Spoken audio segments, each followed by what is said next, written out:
Sino is super vigilant. Is this what all the Matra are like? Ah, you're back already. We just wanted to confirm something with you. Do you know a boy by the name of Isak? I had a feeling he'd go looking for you. Huh? You knew this would happen? Yes. Although he tried his best to stay hidden, I still noticed him eavesdropping outside the window. He really wants to get his grandfather back. Isak's parents were both Aramite mercenaries who rarely returned to the village after finding employment in the city. He was raised by his grandfather. Unfortunately, it was only a few years before his grandpa passed away. Isak was still very young at the time, so various families in the village took turns caring for him so he could survive. Later, an elderly mad scholar arrived at the village.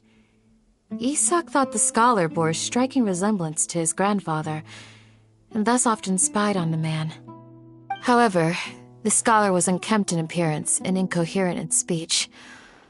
Although Isak referred to the man as his grandpa, he was afraid and didn't dare to approach him. One summer night, the oft mumbling and bumbling grandpa suddenly calmed down and seemed to become more lucid. He even noticed Isak hiding in the distance. So Grandpa walked up to Isak and patted him on the head. He even took Isak to the entrance of the village, where he patiently taught the boy the names of the stars, and accompanied Isak until he fell asleep. The next morning, Isak woke up and wanted to go find his grandpa again, only to realize his grandpa no longer recognized him. However, even so, Grandpa retained his calm expression. It's said that those who saw the scholar claimed he no longer appeared to be crazy, but appeared to be living in his own world, almost as if he were sleepwalking. Isak was thrilled that his grandpa was able to find peace, and would follow him all the time, asking him things like, "Grandpa, want me to take you somewhere fun?" Or, "Grandpa, could you tell me stories about the stars again?" All this somehow just makes Paimon feel really sad. It seems like they both deserve so much better. Perhaps. Nearly everyone who lives in the desert has some form of hardship or regret. But even so, we must still continue on with our lives. It's also my reason for fighting. I must continue to protect this land.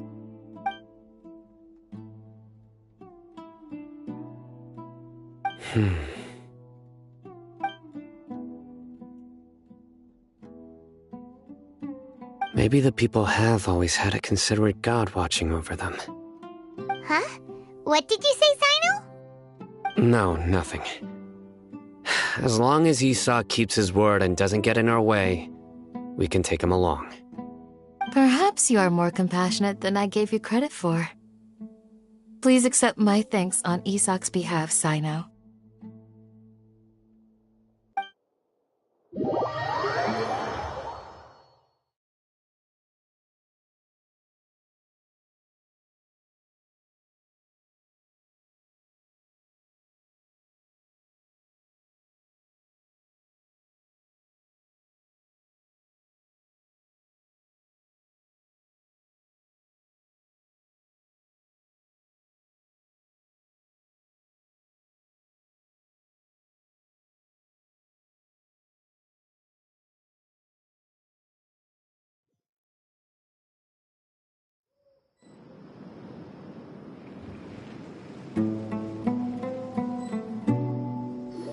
Hey, Isak! Oh, it's you guys! We've cleared everything up. Let's go find your grandpa! Really? Wow! Thank you so much!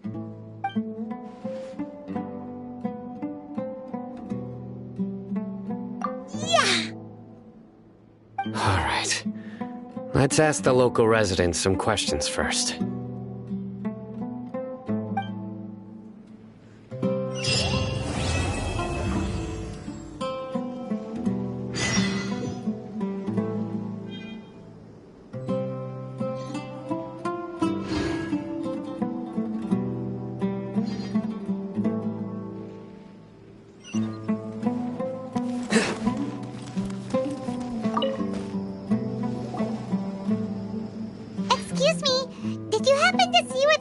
scholars went? You mean the village keepers? Oh, let me think. When I was eating dinner the other day, I saw one of them by the side of the road, muttering away and eating mushrooms and tree roots.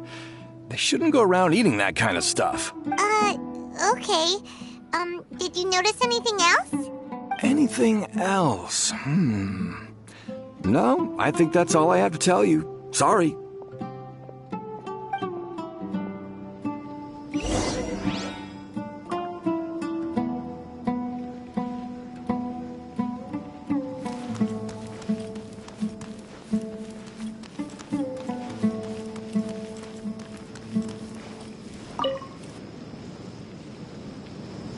The scholars that have gone missing. Have you seen them? Those eyes. Those fierce eyes. You look like a real fighter.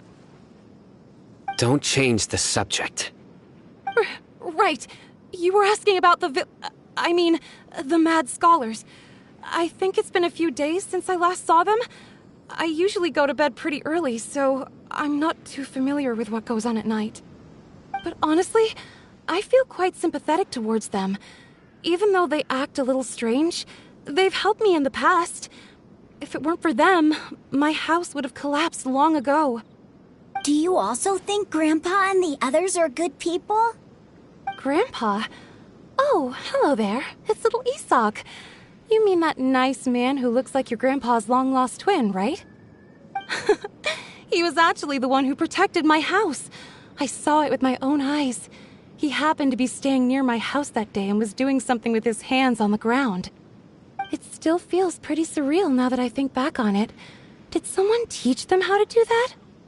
Well, whatever the case, I'll always be thankful to him and whoever taught him to look out for others. I'm pretty sure that if I ever went mad, I wouldn't be able to do anything like that. Gotcha. Thank you.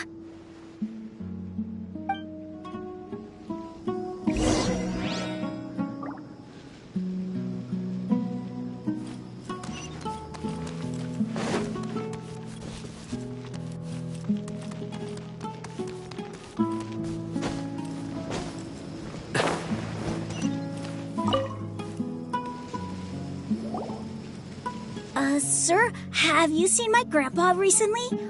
You know, the one who likes to sit and space out near the village entrance.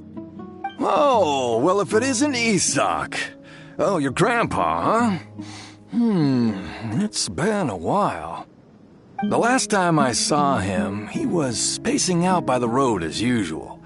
I went and asked him if he'd like any of the food I had prepared, despite my wife's protests. Like many people, she's really quite terrified of them. And speaking of my wife, she's still always complaining about how I don't make enough mora. That might explain why she's always mad at me. Oh, thank you. Thank you for taking care of him. It was nothing. Hey, you're looking for him, right? Did he go for a walk and get lost? Yeah. Oh, that's no good. Well, once you found him, come by my place again and I'll cook a little something for the both of you. I've known you since you were very young, so as far as I'm concerned, you're family. Please feel free to come by anytime. Wow, what a nice guy. Okay, thank you, sir. Huh?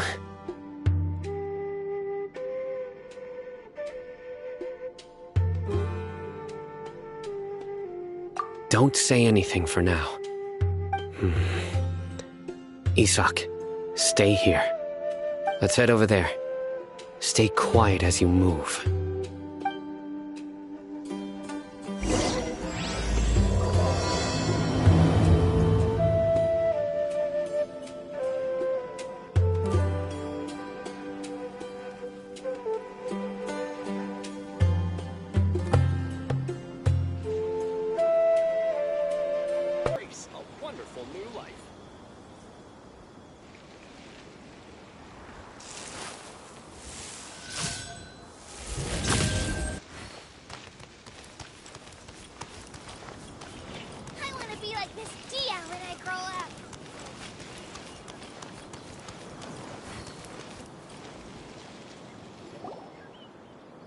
Listen, see if you can make out what they're saying. Have you heard? The mighty Scarlet King, the sovereign of our faith, will soon return to this world. Yes, of course I have. The Scarlet King is the one and only true ruler of this land. I've never believed in any other gods. Still, you say he's coming back, but it sure doesn't feel like life's about to change around here anytime soon. What's your proof? Haven't you noticed? The village has been getting more deranged scholars than ever.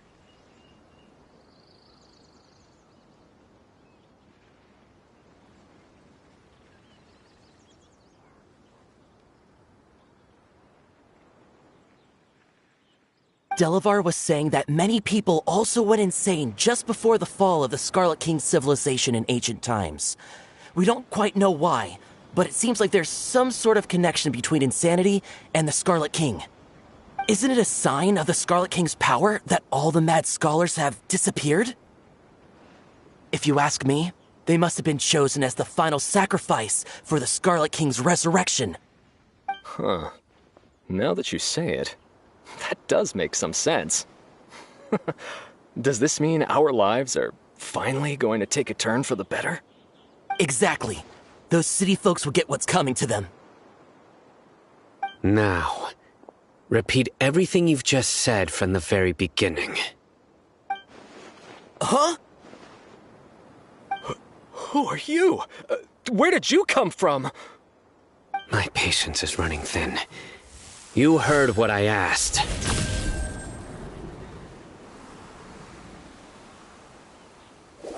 Yeah! Bro, this guy's something else. Just look at his eyes. One wrong move, and he's gonna flay us alive. Let's not get on his bad side, okay? I am no match for this guy. Oh, okay, good sir. What is it you would like to know? Tell me about the Scarlet King's resurrection. Well, I only know a few things from hearsay. I went for a drink the other day and heard others talking about a rumor that the madmen will disappear and that the Scarlet King will return to this land. I'm not making this up, I swear! Hey, go on, keep talking. It's true. It's all true, sir. We desert folk have had more than enough of those people at the academia. They keep sending us all their mad scholars and won't let us have a good life. Would you want to live like this if you were in our place? The radicals were even more thrilled than me when they heard the news. We're all praying for the Scarlet King's speedy return. Delavar also said that once the Scarlet King returns to our side, it's only a matter of time before we conquer the land on the other side of the wall. They're all willing to serve under the Scarlet King and fight for a share of the glory. Is that so? Seems like he still wants to know more. Keep talking. Got it. At first, I told myself it was just the drink talking, but then all the mad scholars vanished without a trace, just as the rumors said. Please don't beat me up just for mentioning these rumors. If I'm guilty, then everyone else around here is also guilty. I'm just saying what the others said. The people here really like the Scarlet King, but dislike the Dendro Archon.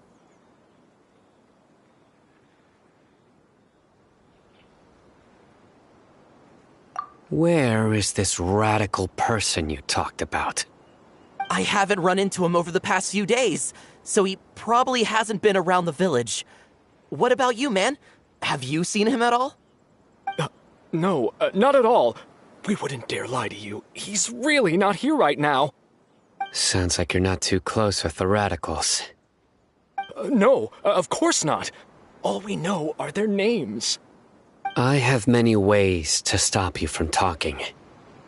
And many others to stop you from sending warning messages.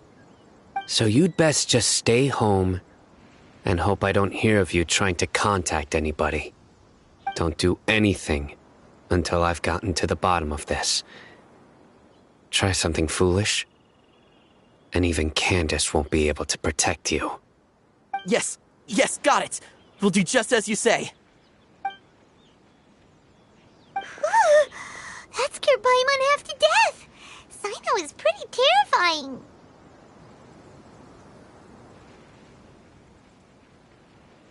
He didn't try to reassure us at all. It's like he's used to hearing that. Oh, Paimon bets lots of people have told him that before.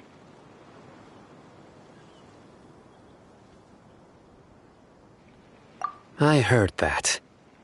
Sorry. It's part of being a Matra. The rumor we heard just now seems like a strong lead. But we need to check a few more places. Very well. Isak! I'm here. Where's your grandpa's house? Well, I can take you there. Just follow me.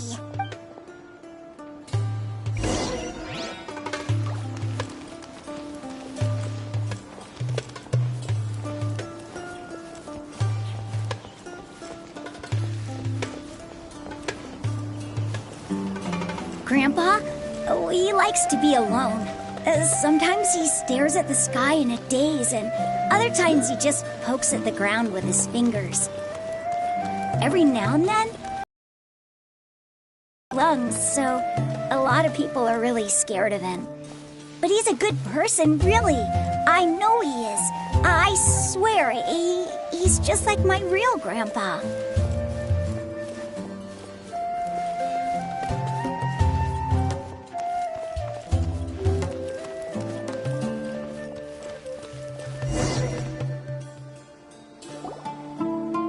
This is where Grandpa usually stays. There sure isn't much here.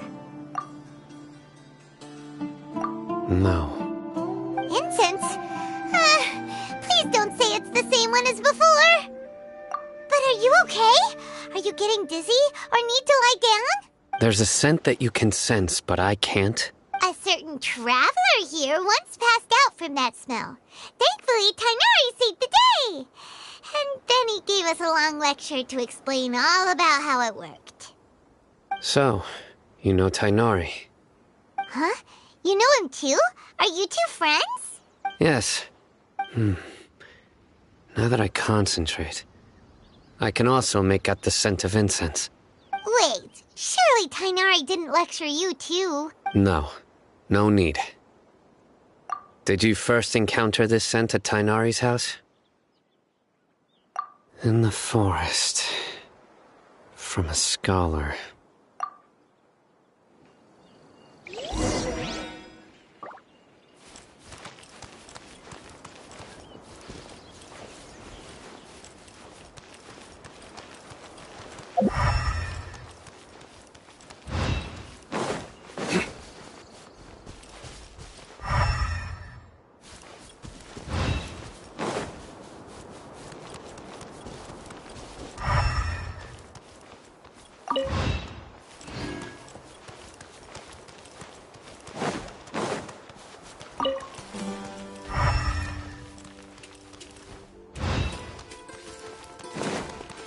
A familiar sight.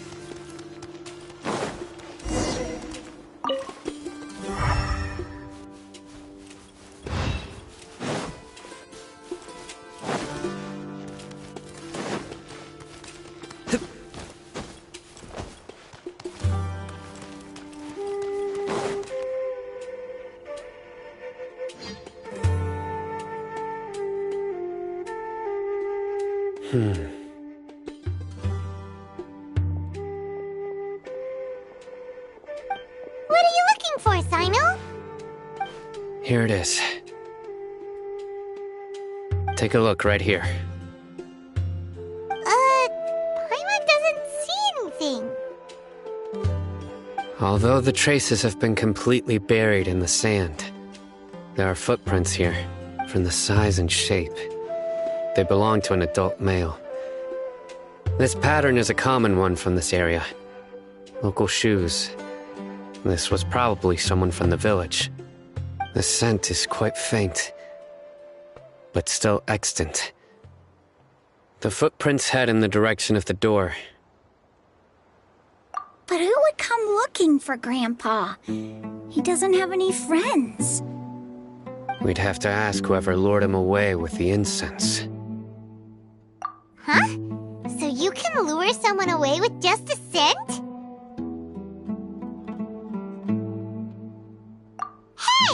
What's wrong with liking good food? Everyone's got something they love in life. Exactly.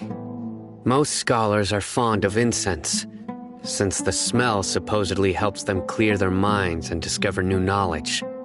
Even deep within the clutches of madness, they still yearn for their knowledge-seeking days, and will follow the scent whenever it presents itself. No, Grandpa. So, someone's taking advantage of their weakness? Huh. Still, why would anyone want to abduct all the scholars? Are the rumors really true? Could the disappearance of all the mad scholars have something to do with the radicals? It's highly likely. Please, you have to save my Grandpa. Grandpa's never done anything wrong. Please help him. Sounds like we'd better help get him back. Don't you worry, Isak. We won't let whoever took him get away with it. Let's head to Aru Village and inform Candace and the others about what we learned here. After that, we'll set off to find the scholars.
Right. The darker fabric definitely looks a lot better. That'd be my choice, too. We're back, Candace! We've got a lot to tell you. Ah, welcome back. Sounds like everyone's friends already. Oh, ideas here, too!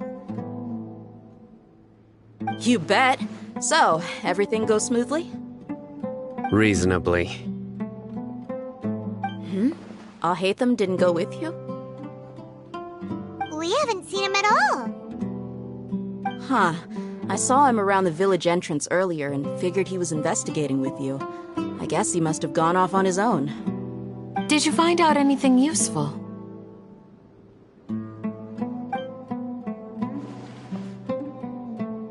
I see. So someone used a kind of incense to lead the exiled scholars away from the village.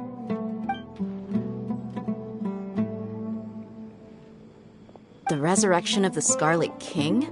First I've heard of it. Far as I know, the kind of incense you just mentioned is only popular beyond the wall. Scholars are fond of it, but as you can see, there aren't many scholars still studying around these parts. No seller would be able to make a profit here. Not to mention, making incense is a labor-intensive process. You won't see anybody in the desert with the patience to make or sell something that requires that kind of effort. It seems someone from beyond the wall must have been supporting this. Makes sense. So what should we do then? Do we go back to the academia and search for leads there? If it was any other day, that would be your next logical step. But today, you've got me on your team, so you get an extra tip. Didn't you say that the villager got his news from the tavern? Well, I also like to drink at the tavern, so I know a thing or two about these radicals he mentioned. If Paimon remembers correctly, the leader of the radicals is some guy called Delavar. Ah, yeah. Delavar, the scar-riddled bandit, Engur, the wide-eyed butcher.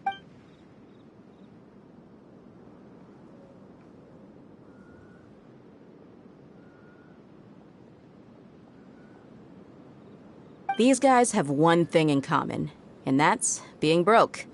The rougher life gets, the more they want to believe in the Scarlet King.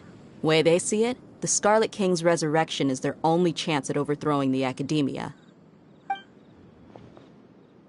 Throwing all of Sumeru into chaos is the only way to change the way of life here in the desert. Anyway, that's my guess why they've chosen to become radicals. Tia! You're amazing! You really know this place inside and out!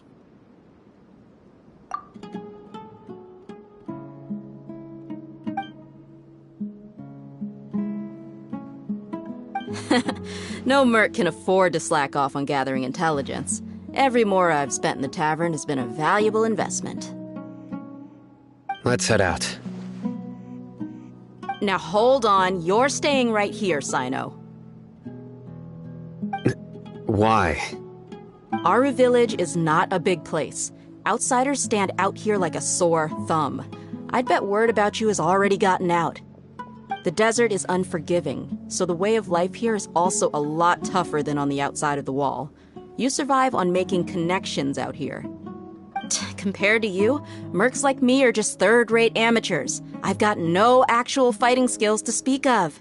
But that also makes it a whole lot easier for me to gain the... I need to go around and ask some questions, but it'll be difficult if you're with me. Fine. Good. Then we've got a plan. The Traveler and Paimon will go to Caravan Rebot with me, and we'll try our best to figure out where the mad scholars have been taken. Sino, you'll... All right, sounds like a plan.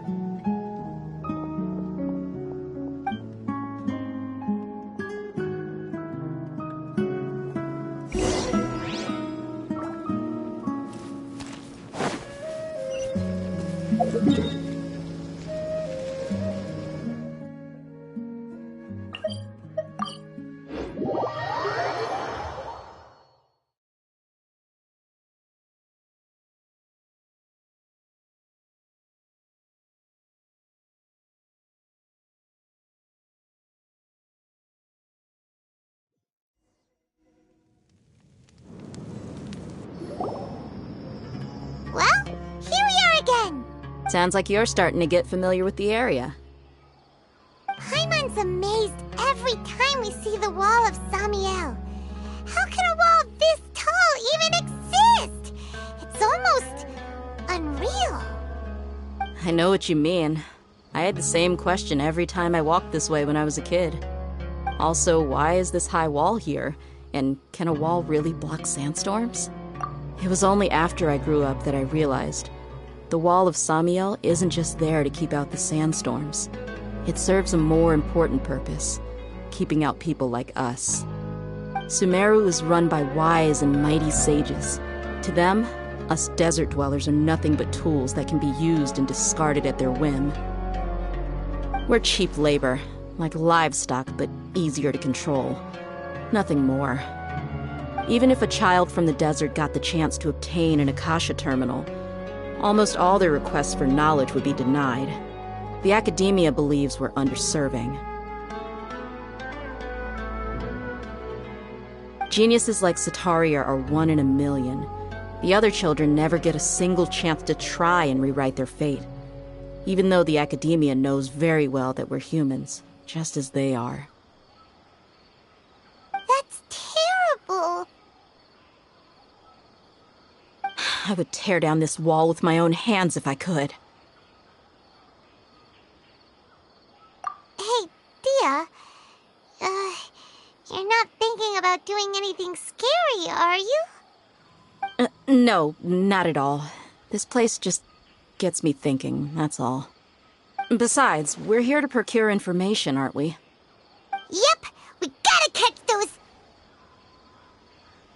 Shh. Caravan Rebot is crawling with people, so be careful what you say. We don't want anyone to find out what we're here for. Our mission started the moment we arrived here. Let's go check out the tavern. Maybe we'll find someone I know.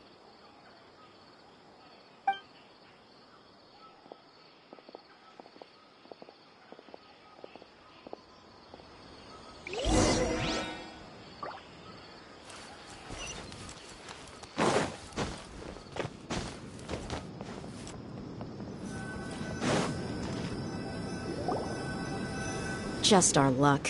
None of them are here today. You mean, you don't see anyone you know? Dia, is that you? What a coincidence. You here for a drink too? Zaki. Finally, a friendly face.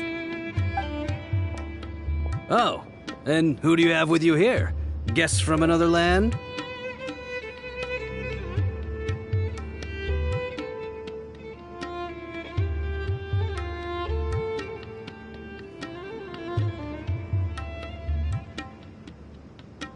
Hello.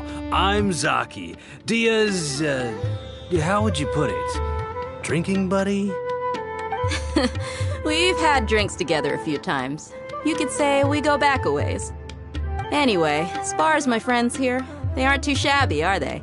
You rarely see any Outlanders so friendly and respectful nowadays. Absolutely. Much better than those people on the other side of the wall. So, Dia, are you looking for someone? Yeah. Have you seen Engur, Delavar, or Jabari recently? Of course I have. Matter of fact, we were all here drinking together just a few days ago.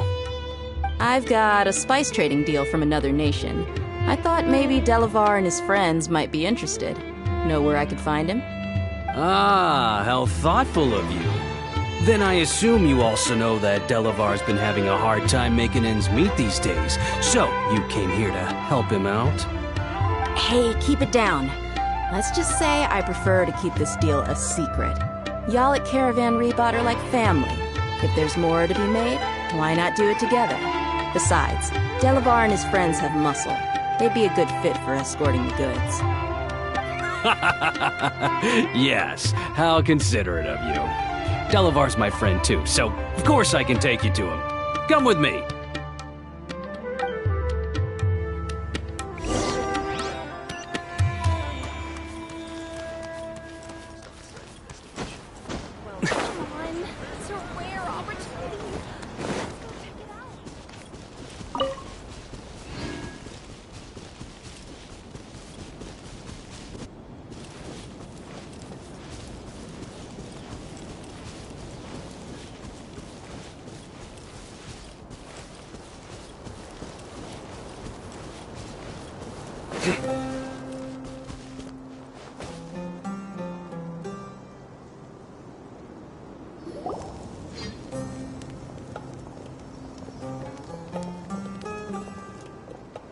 Are we there yet?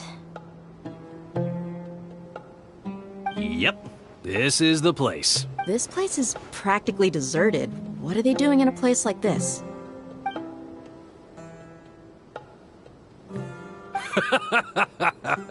Why don't you take a guess? Go on. A wild stab in the dark.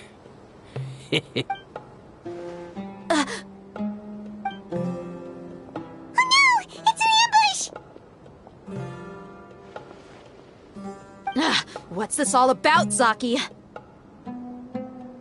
Come on, Dia. You really think we didn't hear about what you said back in Aru Village? The boys have kept a close eye on you from the moment you set foot there. Not only do I know that you're looking for Delavar, I also know that you've teamed up with people from the Academia to look for the missing scholars. So, you've been watching us from the very beginning? Uh-oh. Paimon knew leaving Sino behind was a mistake! And you left the strongest one in the village, didn't you? Who do you think you are? You really thought we'd fall for your little business deal nonsense? So you and Delavar have been partners all along. Dia, I guess it's only natural for a traveling mercenary like you to be out of the loop. Those of us who hang around the tavern have stronger bonds than you think. But you got one thing right. We're all looking forward to an uprising in Sumeru. There's nothing more we'd like to see than the desert folk overthrowing the Academia. If that's the case, then I'm sure Delavar wouldn't miss a second of it. I'll be honest with you. If it weren't for what you said in the village, your little monologue about the Wall of Samiel would have convinced me that you're one of us. Delavar. And Engar, you're here too, huh? Long time no see, Miss Mercenary. You should have known the traitors are what us followers of the Scarlet King despise the most. Dia, I thought that you, a fellow desert dweller, would understand that the Scarlet King is greater than the Dendro Archon. Little did I know, you don't deserve to join us. Yeah, gee, what a missed opportunity. Adopting radical views and kidnapping innocent scholars, all because of some baseless rumors. Anything else I'm missing out on? See? There you have it. Mercenaries are just a bunch of faithless scum with only one thing on their minds. Mora. Pathetic. You're all like a pack of street rats. You're not wrong. Mercenaries are driven by Mora, and my faith lies with whoever's paying me. As long as there's a profit to be made, anyone can become my friend. Enough talking! Get him!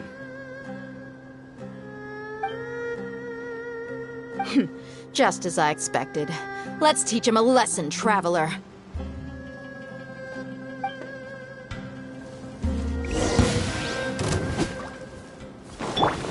Enshroud! Stabilize! Out of the way!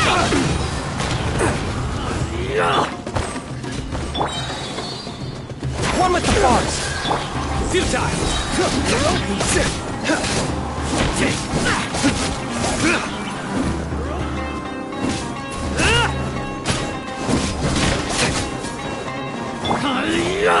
Solidify! Enshroud! Nowhere to run!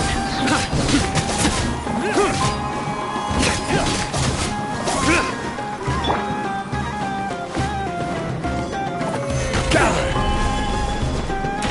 You're open! You're open! Take that! You're open! Dodge this! Order guide you! Can't see? Surrender! I'll take my...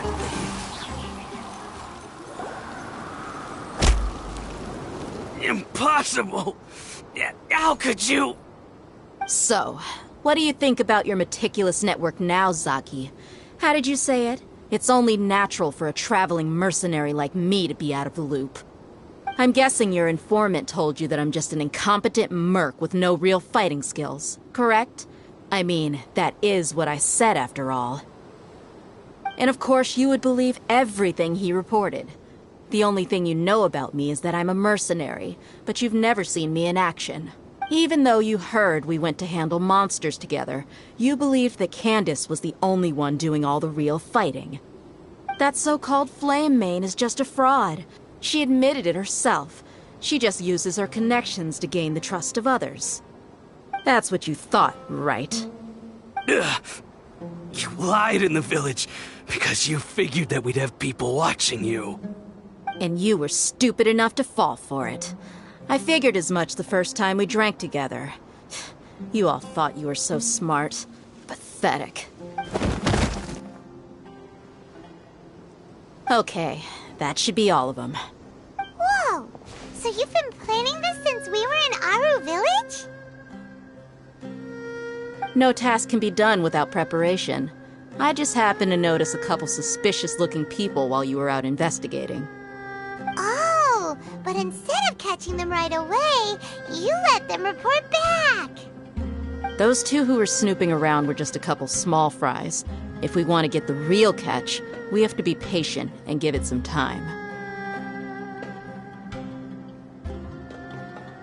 Oh, you mean the funny name she mentioned back in Uncle Ampu's house? The wide-eyed butcher, scar-riddled bandit, That's just a bunch of drunk talk. Edgar and Delavar like to talk themselves up when they're drinking. Edgar, the wide-eyed butcher, and Delavar, the scar-riddled bandit, are the nicknames they came up with for themselves. Alcohol has a way of making people share what they really think. So Edgar and Delavar are always rambling in the tavern about how the Scarlet King is a superior deity. What about Zaki? He's just a numbskull who fell right into our trap. Zaki was probably the best hidden of them all. My initial plan was to find Delavar first, and then try to track him down. That's what you wanted to ask when we were at Uncle Anpu's house, right? Jabari is one of the villagers you talked to. You know, the one who wanted to treat Isak and his grandpa to some food. Wait, so he's a radical too? No, he isn't. I just needed to tack on a random villager name to make the eavesdropper think that I was making some wild guesses based on my impressions. Wow, what a genius idea! Well, that's an expert mercenary for ya. Ah, you're too kind. It was straight from the usual playbook, if I'm honest. So, that thing you were saying before, is it really true? About what? About how mercenaries only care about Mora, and that anyone's a friend as long as there's a profit. Does that bother you?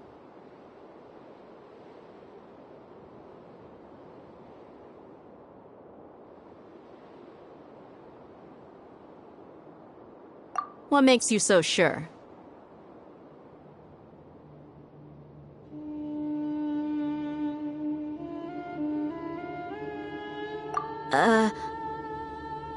Dia, do you dislike the Dendro Archon like the other desert folk? You two are pretty sharp. No, I don't have anything against the Dendro Archon. I've heard a lot of nice things about the Lesser Lord from Dunyarzad. I can understand her devotion and gratitude. Dunyarzad's just an ordinary person.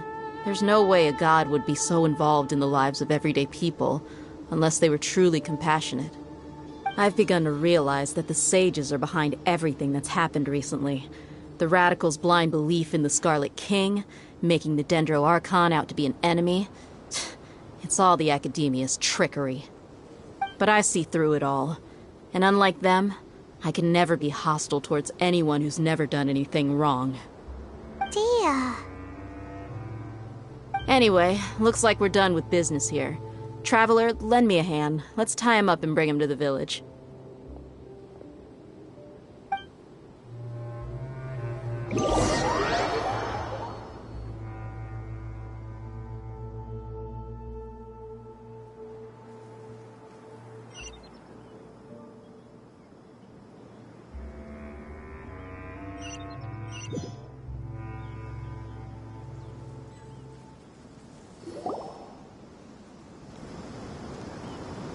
This should be all of them.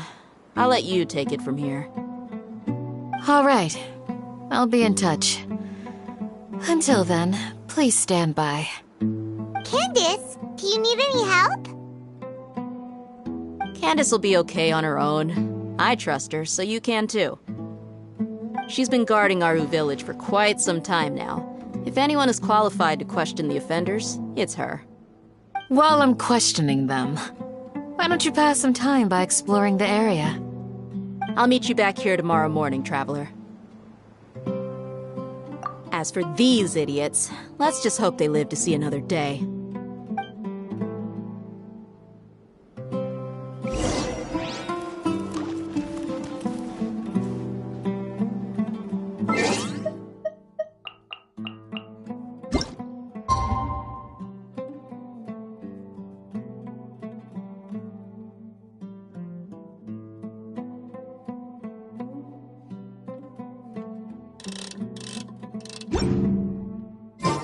I do try to lighten them sometimes.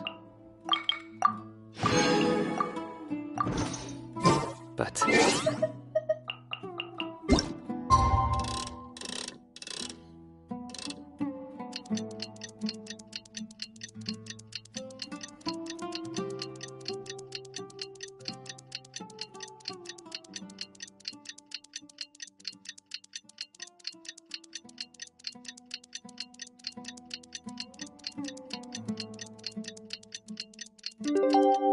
not the best judge of other people's. Hey, Dia! Right on time. We'll know any moment now. Paimon's been wondering. You seem to know Candace pretty well. Have you been friends for a long time? We've known each other for some time now. She's a pretty interesting person. Even though she's an extremely strong warrior, she never misuses her powers against others. Oh, Paimon knows what you mean, like a lot of martial artists say. Yep, I guess you can put it that way. It takes strong convictions to be as dedicated as she is, and shoulder that kind of responsibility. Us mercs, on the other hand, we pretty much live from one day to the next. Well, Paimon thinks you're great, too. Really? Thanks for that.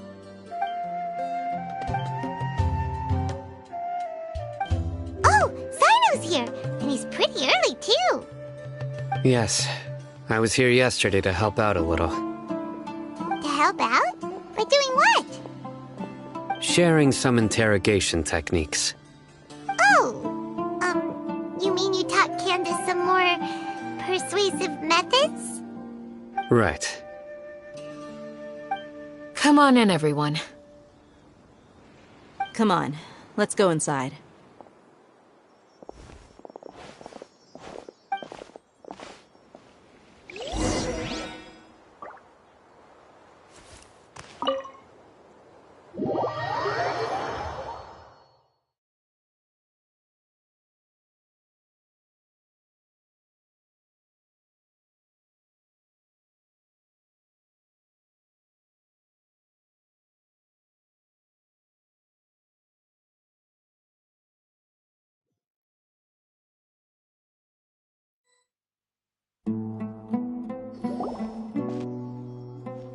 Candace, where? Whoa, you look furious. Do I? Huh. What gave it away? Oh, there's no mask that can hide true bloodlust. Cover up your eyes, and it'll still show itself at the corners of your mouth. Perhaps I need to work on my composure.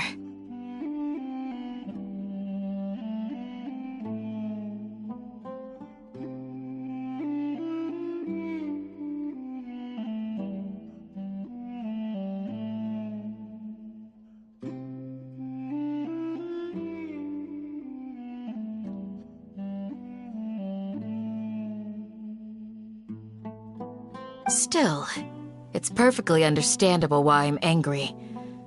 I'm sure everyone present would agree. Yes, ma'am. Please, don't beat us anymore. We're gonna die. Well, looks like Sino taught her well. You fear death yourselves, yet you do not hesitate to place the lives of others at risk. The absurdity is mind-boggling. The ones you call mad scholars are known to us as the Village Keepers. They are vital members of our community, and some even count them as family. You come here, to my village, and you treat my people as nothing more than stepping stones towards your goal. Tell me, what would you do to you in my position? Mercy! Please have mercy! You've made your bed. We may both be desert dwellers, but there is one thing that I understand better than you. The resurrection of the Scarlet King will only result in war. And war serves no one. The people of Aru Village care little about which god is in power. Life may be tough and tiring, but we wish to preserve our way of life. A war would only cause us to lose all that we have. And that is not a responsibility that you can afford to shoulder. We understand. We're sorry! I'll tell you everything I know, please. Just let us go. I'm listening. You might not believe this, but it wasn't us who came up with this idea. Someone was spreading rumors in the tavern. That's how we ended up hearing about the Scarlet King's resurrection. Some mystery man told us that mad scholars will make the perfect sacrifice to usher in the Scarlet King's resurrection. They give their lives, and we can get anything we wish for. They're called Village Keepers. Slip up again, and you'll regret it. Yes, sorry. It was all that mystery man's doing. He told us to spread word about the Scarlet King's resurrection and talked us into helping him. In return, I'm not sure. That's one. Huh? One what? Strike. You get a total of 3. Then, you die by my hand. Wait, I'm telling the truth. We don't know anything. It was all him. 2. He got us to lure them out of their houses in the night with some kind of incense. We take them to a junction outside the village. Then the mystery guy takes them from there. You gotta believe me, please. I'm telling the truth, I swear. Just ask them if you don't believe me. That was indeed the truth. Traveler, go on.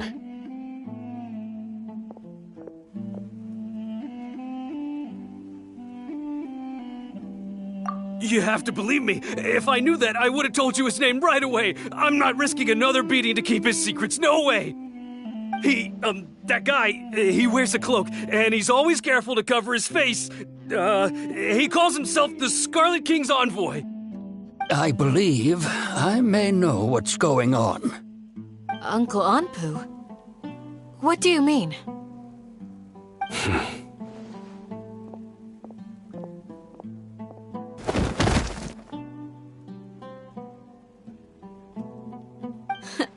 Smooth. Okay, speak. If my suspicions are correct, this mystery man they speak of could be from the Academia. Some time ago, people from the Academia attempted to take the Village Keepers away. I refused, insisting that they are part of our community. It strikes me now that this secretive character shares the same goal they had. Which means it's highly likely that the Academia was purposely spreading a false rumor to trick the radicals into delivering the Village Keepers right into their hands. They were the ones who brought them here to begin with. Now they're trying to take them back? We aren't gonna let that happen. Not the Academia again.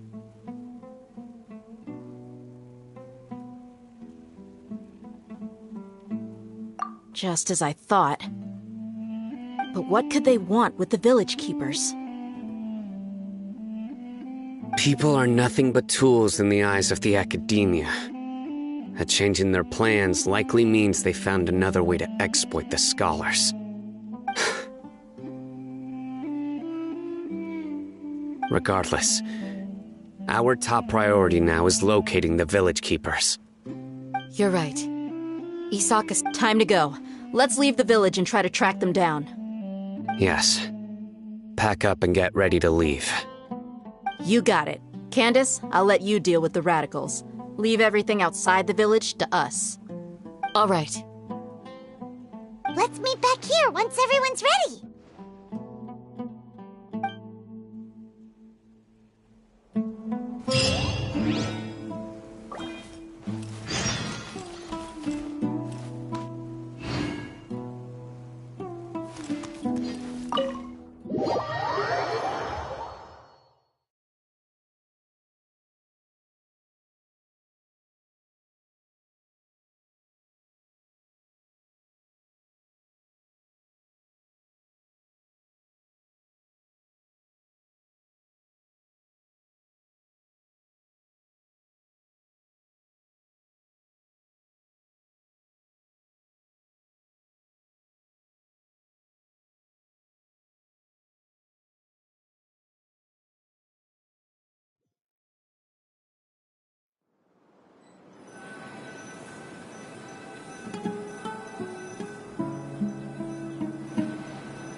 Let's get some food in us and then we'll... Whoa! Where did you come from? Well, as you can see, I am merely sitting here and reviewing what we have deduced thus far. You were gone for ages! And now you're suddenly sitting here musing to yourself? Where have you been anyway?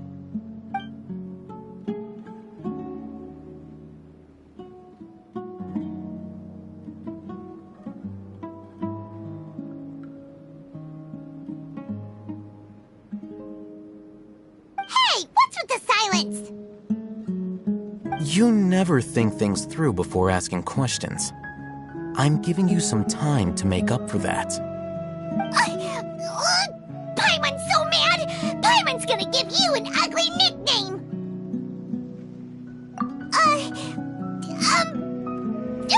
Never mind! Paimon's got nothing. There's just nothing super obvious to pick with this guy. It makes it so hard. Well, you've heard nothing to suggest I left this whole time, so clearly I stayed in the village to investigate. Anyway, you plan to leave Aru village and keep searching for the truth of this matter, yes? Yep. We're not gonna find out anything more by staying here, so we thought that we might as well take the search elsewhere.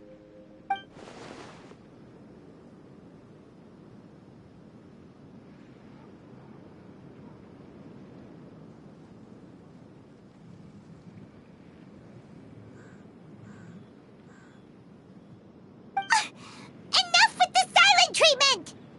No. I'm just surprised that you decided to team up. Alhaitham, you haven't helped us out at all ever since we arrived at Aru village. Bold of you to question our choices.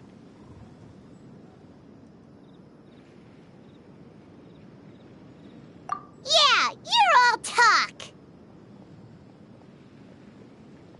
While you were investigating, I had my own work to do, which I've now finished. Really? Paimon doesn't believe you.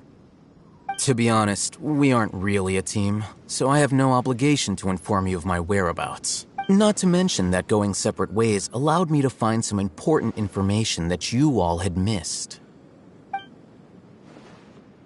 Huh? Right here in the village? Correct. What did you learn? I'm going to take you to someone. But before that, you need to understand where she's coming from. What does that mean? How do you think the residents of Aru village feel about what we're doing? In other words, do you truly believe every single word the villagers tell us?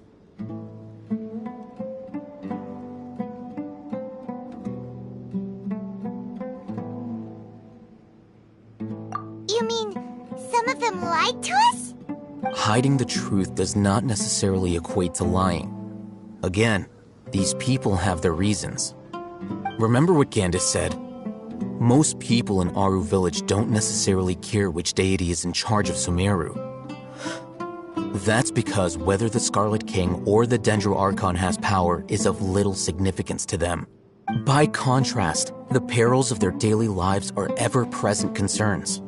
They won't simply share everything they know with you without good reason. That's why you believed there was no further information to be found in this village. Glad you're following along. Among those you have talked to, there's someone who was consciously keeping you out of the loop. In fact, she's been observing your every move since you arrived. The reason being, to someone who only wants to live their life in peace, any external factors introduce unpredictability into the equation. Those eyes, those fierce eyes. You look like a real fighter. Don't change the subject. It's quite obvious that she's intimidated by Sino's authority and strength. Right. You were asking about the mad scholars. She corrected herself mid-sentence because she's aware that there are Scarlet King fanatics in the village. If she sounds too friendly towards the village keepers, she could easily make herself the radicals' next target. I think it's been a few days since I last saw them. I usually go to bed pretty early, so I'm not too familiar with what goes on at night. Remember? She made a point of denying her involvement in anything that occurs at night. But honestly, I feel quite sympathetic towards them. Even though they act a little strange, they've helped me in the past. If it weren't for them, my house would have collapsed long ago.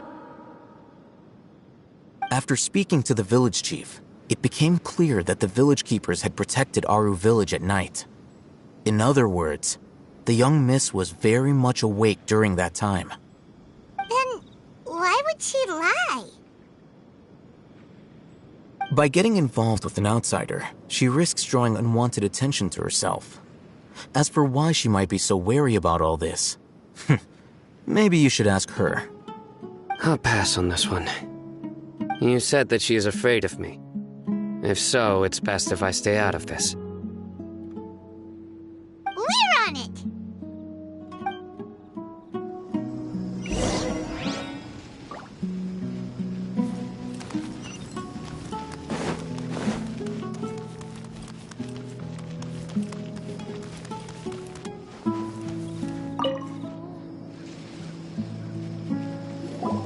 Miss Shawnee, as we discussed earlier, I've brought someone with me. Mr. Alhaitham, I'm aware of where you stand, but how can I make sure that your friends think the same as you? Huh? What do you mean? We need to clarify our stance or something? Go ahead and talk to her. You'll get the answers you want. Go on. Earn her trust. Is it really that simple? May I call you Traveler? Hi, Traveler. I want to ask you something. Do you think the resurrection of the Scarlet King can truly change Sumeru for the better? Why's that? That's very similar to what Miss Candace says. I know you two are friends. That's why I'm willing to talk to you, even though I do have some reservations. Before, I wouldn't even have the courage to ask something like this. Traveler, do you believe our lives will get better?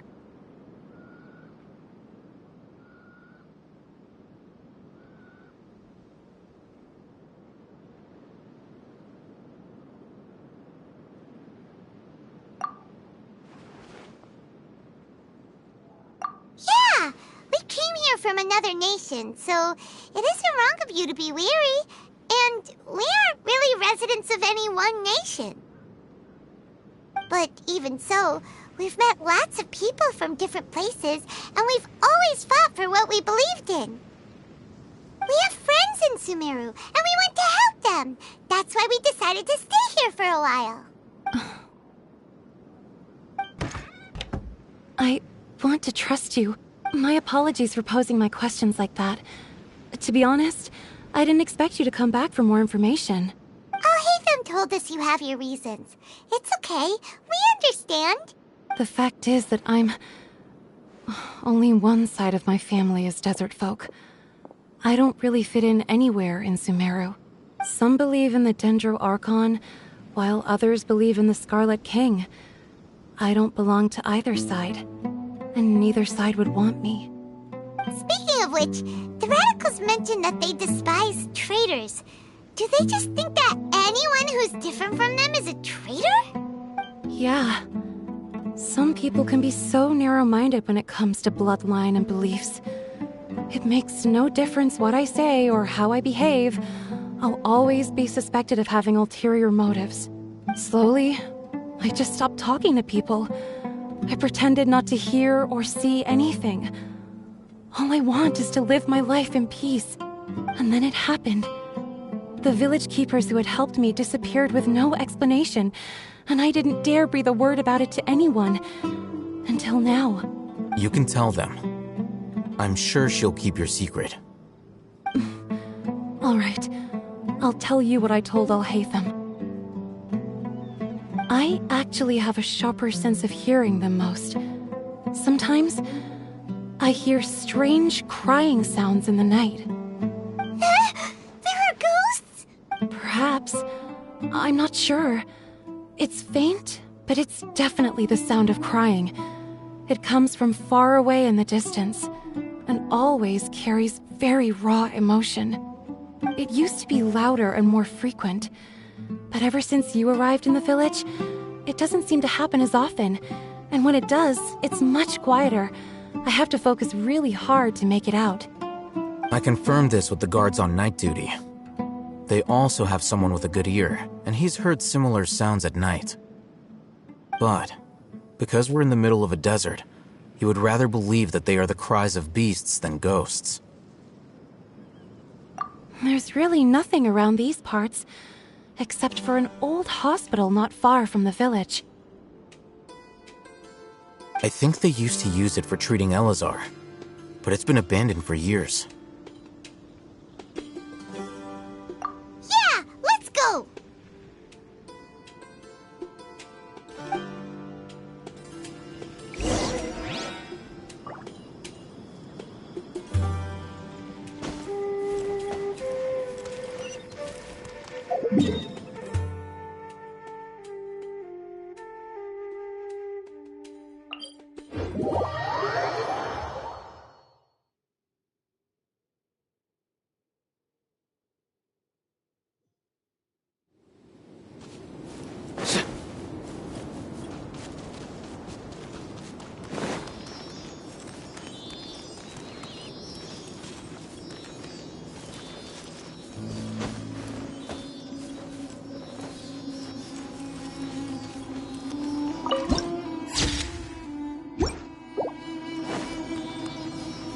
A familiar sight.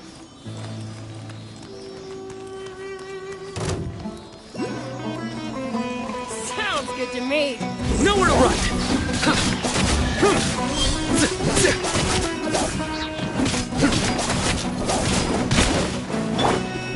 Enshroud!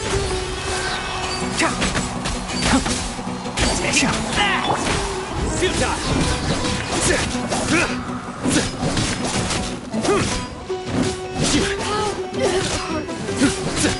I'll take my leave.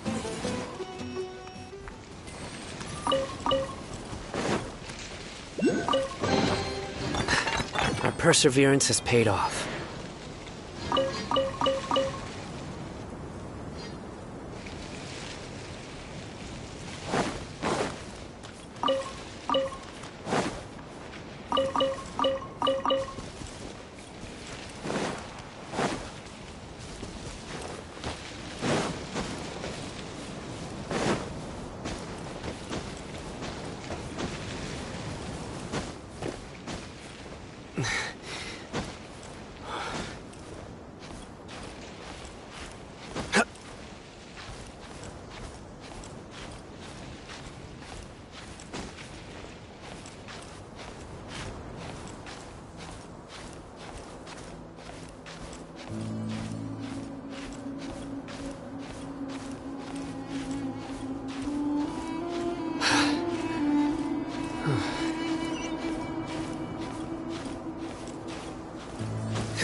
Solidify!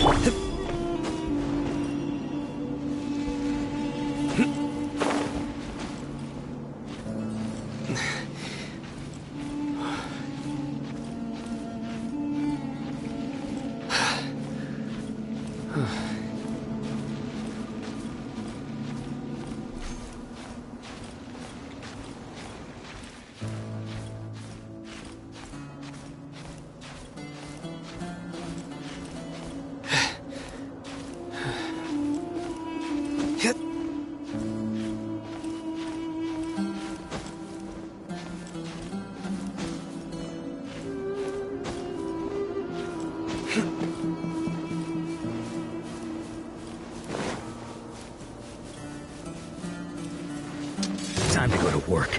You are not welcome here.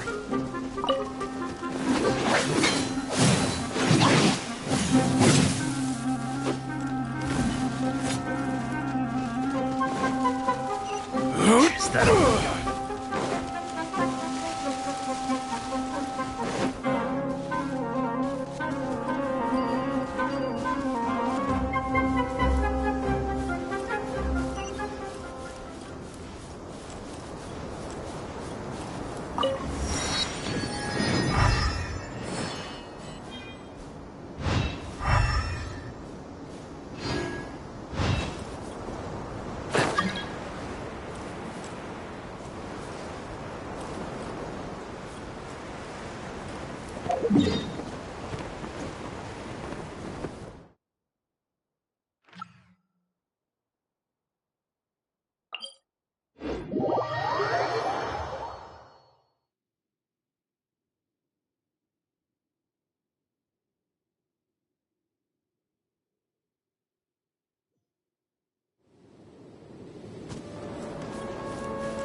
I hear everything!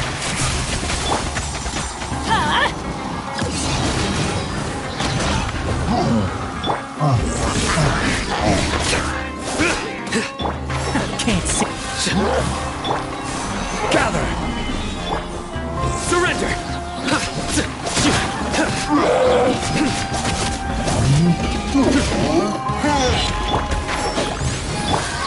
Nowhere to run!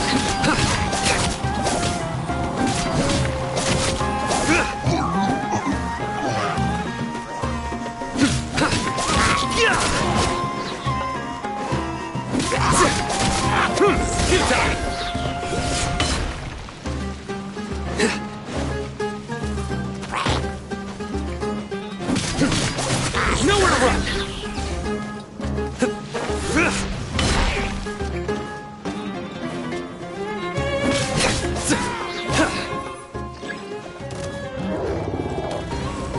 Enshroud! Stabilize! I will have order! Teamwork is dreamwork! I'll uproot you! Can't see? Your sins weigh upon your soul!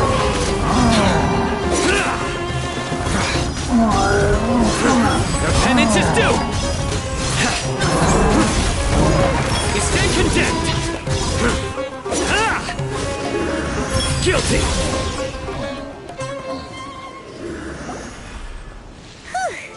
They were easier to deal with than Paimon had expected. Super strong bandits? Or monsters taller than buildings dropping out of the sky? Or, something like that. He looks super serious. We gotta stay on our A game too. This is the one.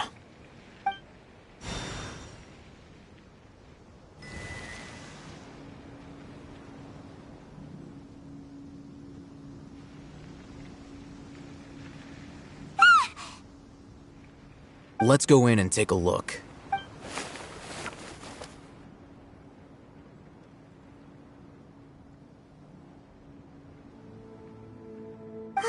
Hey, Ethan, we haven't found squat. Are you sure we aren't wasting our time here? Patience. Shawnee says she only hears the crying at night. We have time to burn. Until then, I'm taking a break. And just like that, he sits down. Wait, he even brought a book to read? What are you reading? Let Paimon see!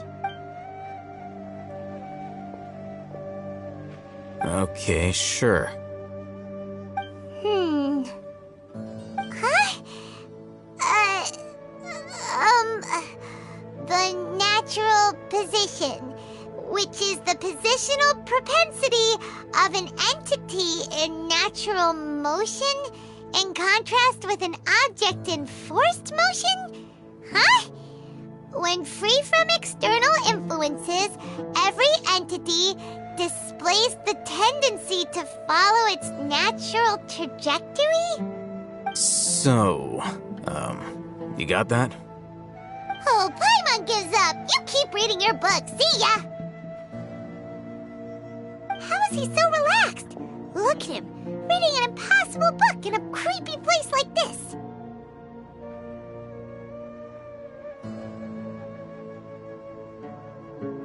Hey! Paimon's your Tibet travel guide. Paimon knows plenty of useful stuff already. And anyway, is that Paimon's fault that the books people read in Sumeru are so complicated?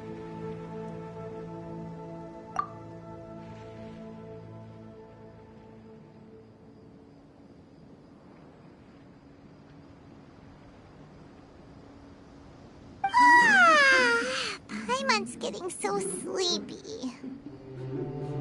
Huh? What was that sound? There it is. It's coming from that direction.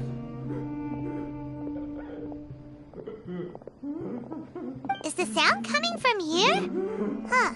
Paimon's not seeing anything. It's from below. But there's no way we can get down there. Something is off about the interior here.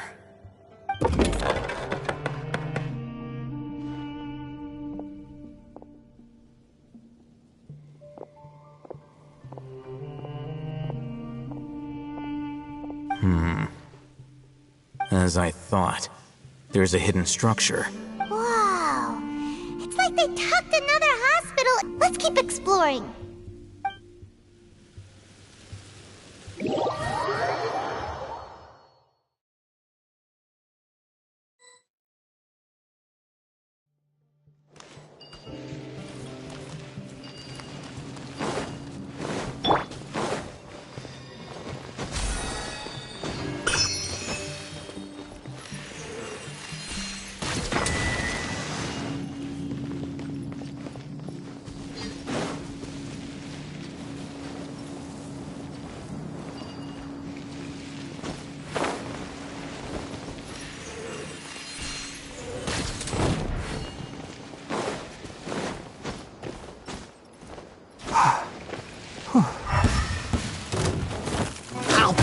Enshroud!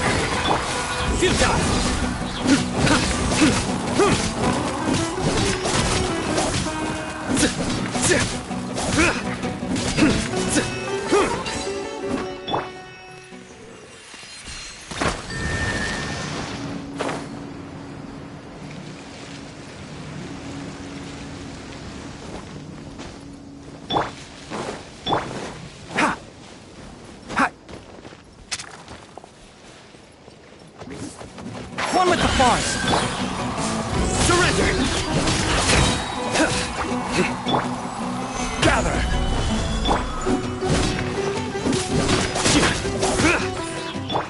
Enshroud!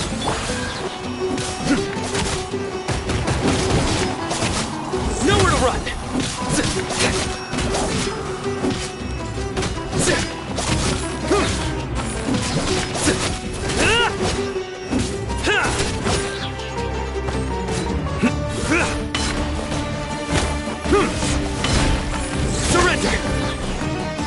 One with the forest.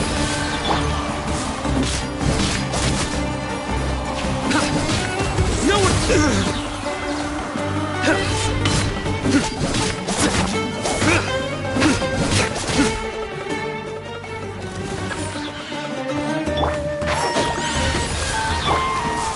Surrender!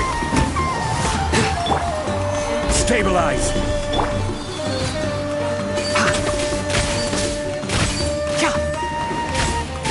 Can't see.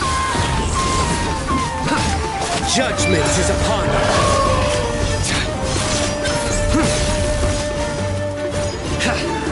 You stand condemned!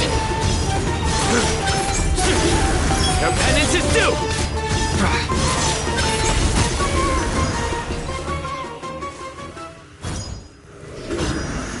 You stand condemned!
Look!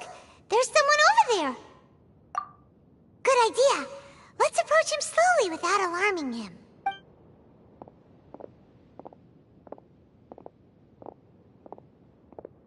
Wait.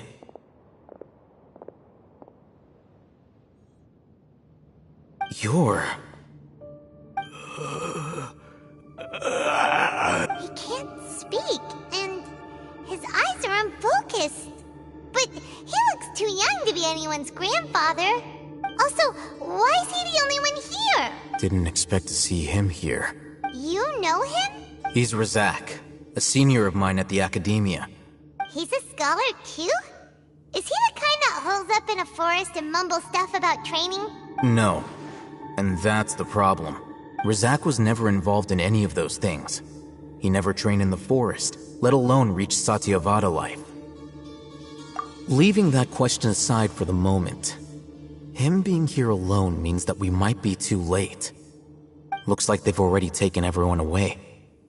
For whatever reason, they left Razak here. Perhaps they simply didn't have time to come back for him. There are drag marks on the ground. They're clearer by the doorway. Someone was forcefully drawing a cart that was loaded with something heavy. Loaded with people? That is one possibility. It looks like they were in a hurry, as if they were afraid of being caught. In their haste, they failed to notice Razak hiding in a corner. The symptoms are identical. Looks like we found living proof. Huh? Why do you say that? Allow me to jog your memory. Recall your time at Port Ormos. Don't you think his symptoms look familiar?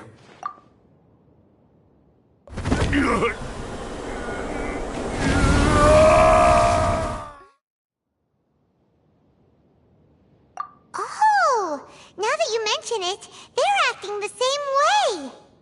Correct. The Academia is behind all of this. It isn't difficult to deduce their rationale. First, the Academia spread a false rumor of the Scarlet King's resurrection, emphasizing the role of the village keepers, the mad scholars who were exiled to Aru Village. These rumors were all the persuasion that the radicals needed, and those based in Aru Village leapt into action. Unbeknownst to them, of course, through rounding up the scholars, they were actually helping the Academia. As well as being able to exploit the radicals for their own ends, this scheme has one further advantage to the Academia. All the risks and responsibilities are offloaded onto the Scarlet King's followers. Life for the Desert Dwellers has been brutal ever since the Scarlet King's death all those years ago. Beneath the surface, feelings of desperation are widespread. Many would give everything they have for the prospect of something better. Anyone looking to exploit that for their own ends simply needs to make a few empty promises. Even if complications arise, people will see that those involved are all followers of the Scarlet King and look for no further explanation than differences of belief. A deep-seated mistrust of the desert and everyone in it by the rest of Sumeru will make sure of that. The notion of an Academia plot wouldn't even cross their minds. It may seem like a simple strategy, but it is able to work wonders under Sumeru's current circumstances. Oh, that makes a lot of sense. It's in line with the village chief's theory, too. But there's still one very important question. Wasn't it the Academia that brought the scholars to Aru Village in the first place? Why does it want them back now? Throughout this process, one thing has changed. The scholars' identity.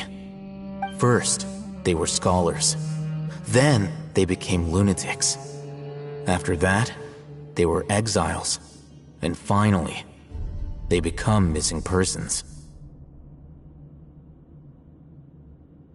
An exile is still patently a living, breathing human being.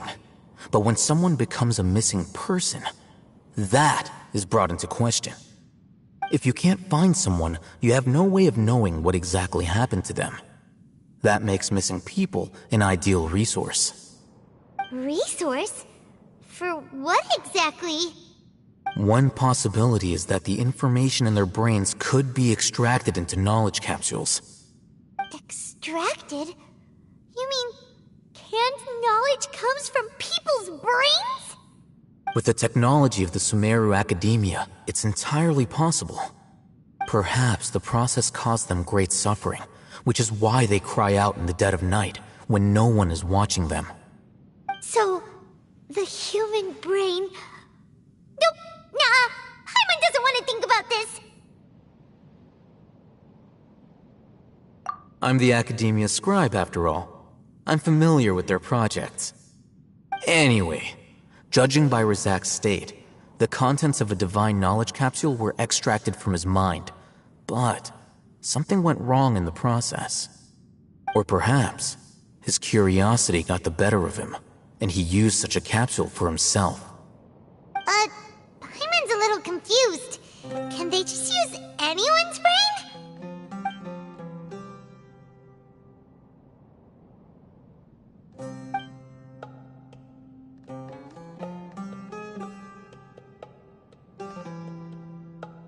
The look on your face tells me you've realized the answer.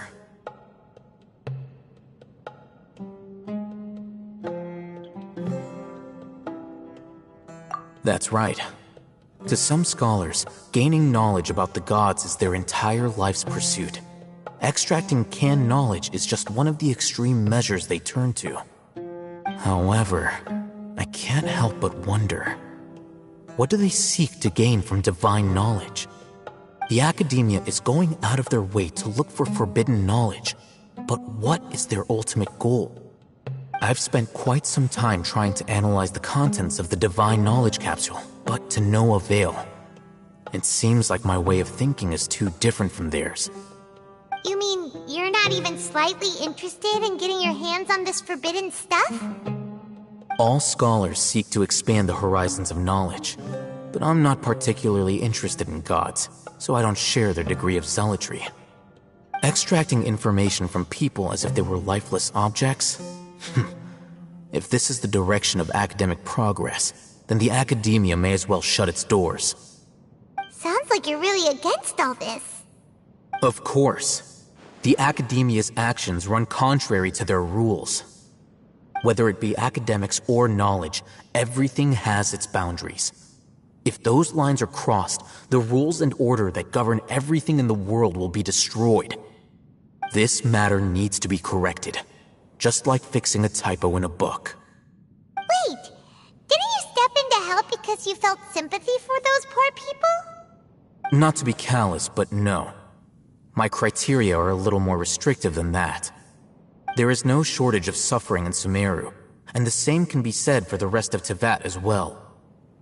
What do you plan to do about that? Save every last person? Probably not. Paimon's not sure. You can say that. Simply put, I don't blindly place my faith into strength or heroism. I do what I want. The Divine Knowledge Capsule is something I want to investigate in full. That doesn't mean I'm willing to take action for the sake of a few strangers.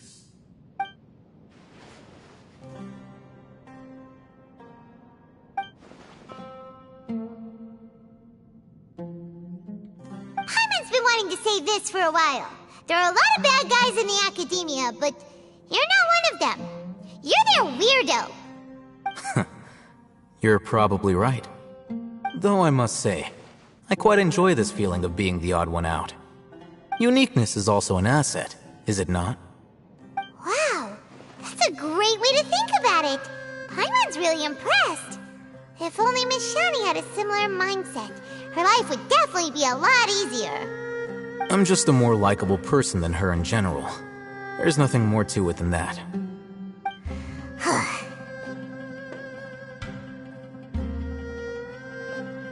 He won't last long if we leave him here. Let's take him with us.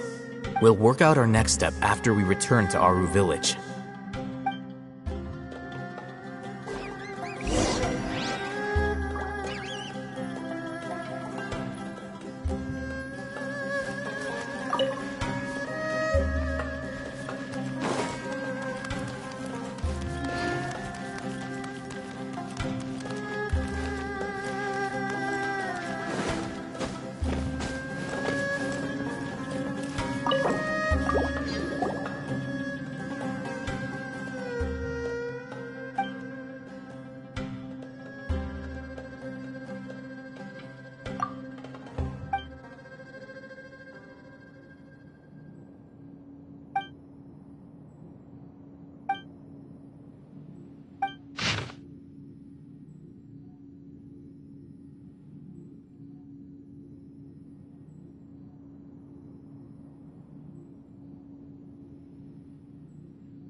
Luck can swing the results of a single game, but it's bound to run out sooner or later.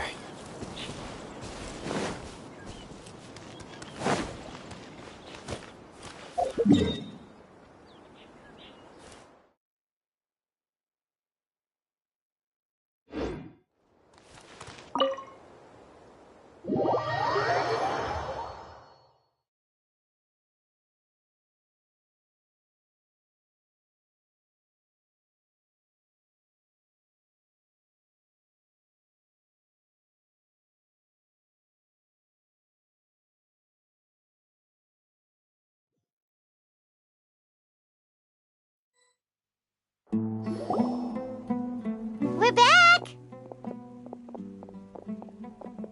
You must be tired. You should rest and take some water. What's the situation? Who's this? Unfortunately, somebody who's too young to take on the role of Isak's grandfather. Nevertheless, he's one of the people we're trying to find.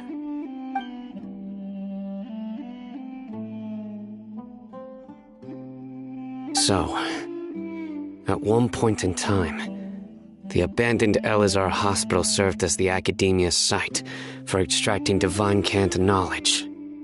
Yep, pretty much.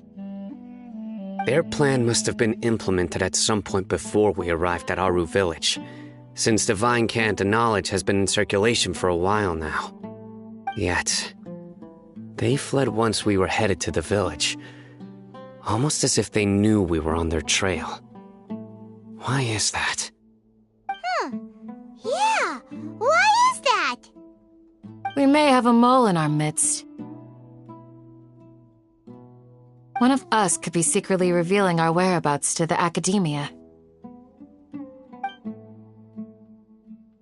Huh? Are our friendships that shallow? Looks like none of you have realized wherein lies the issue. Sino, you're the reason why they can predict our movements. Wait, what's that supposed to mean? Choose your next words very carefully. It is simply a logical inference. I have my reasons. So what you're saying is, Sino's the mole. Interesting. And here I thought you were the most suspicious one, Alhaitham, since you were always acting alone. I know. You have a point, but I realized something as we were returning from the hospital. Sino isn't like any of us. What are you trying to say? Do you still remember who you are, General Mahamatra? As a Matra, you are no doubt privy to certain kinds of information. Before you can take action against someone, you are required to have all the facts available, including the less than savory details. Simply put, the Academia has traditionally allowed you access to a wealth of sensitive information. Knowing their modus operandi, wouldn't you expect them to take precautions against you? If you want to raise a vicious wolf, you need to make sure that you can avoid its bite. The Academia is monitoring me? It's not that simple. The Academia has eyes all over Sumeru, but they have a special protocol for dealing with you. Every so often comes a Nyagarbaha Day. On this day, the Academia enters new information into the Akasha through knowledge capsules. I remember seeing a thick notebook next to the control panel once. Its contents were all about the General Mahamatra, his activities throughout the day, preferred methods of enacting judgment, everything. You're saying that the Academia entered my information into the Akasha too? But what's the point in doing that? My actions aren't important enough to be added into the Akasha. The Akasha is capable of computation. The Akasha's algorithms are entirely capable of predicting your movements using the data entered. When you would depart, the route you would follow, your destination. It knew all of this. It predicted my every move. The Academia has been watching you longer than you think.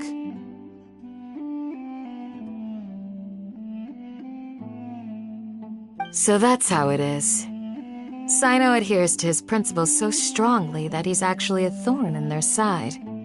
Tenacity of will and steadfast faith are worthless to the academia. They need scholars who are easily pliable and mindlessly go after anything they can profit from. Sino, don't take it to heart. This just proves how much of a trustworthy ally you are. They escaped because of me. Don't blame yourself. It's not like any of us would have known.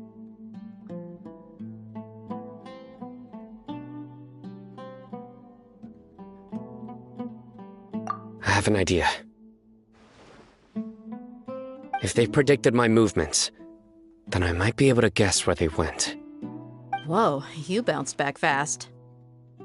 There is always an opportunity for safety after danger passes. Oh, so that's how it is! Paimon gets it now! If the academia is trying to avoid Sino, then the safest place would be...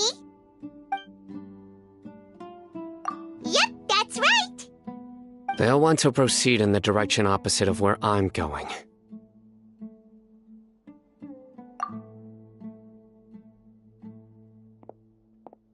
I must go. There's also something I want to investigate. Let's go, guys! After him! Please, wait! I want to go too! You want to go too? If so, you have to promise you'll stay safe. I want to find Grandpa. I promise I'll be careful and not cause any trouble. Everyone, I leave him in your hands. Yay! Let's go! Remember to pack some food with you. Paimon feels like we're missing someone, though.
Yes. After leaving the village, we should head straight toward the desert.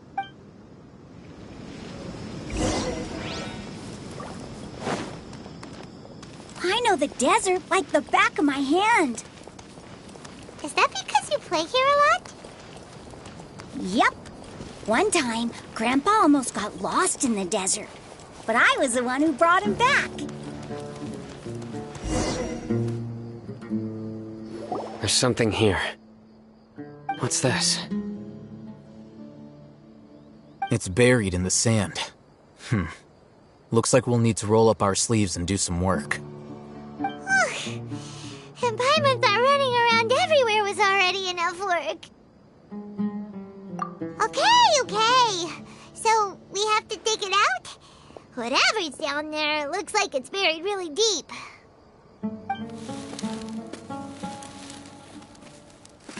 These are likely fragments of an Academia-developed device, something akin to a headset.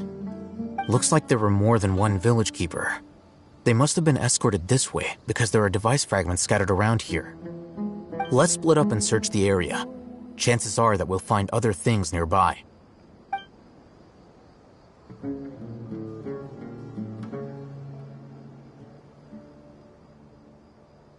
Is this what we're searching for? It looks kind of scary. This is definitely a device used to extract divine knowledge. How did it end up buried in the sand? That can't have been part of the plan. They must have been attacked along the way. Wait, what? Grandpa, I hope you're okay. Don't worry, your grandpa's gonna be fine. Razak didn't display any signs of starvation or dehydration, which means that they left fairly recently. We should be able to catch up. One more thing. Given that the device had been entirely covered by sand, I believe the attack must have happened prior to the sandstorm. Let's keep going. They can't have gone far.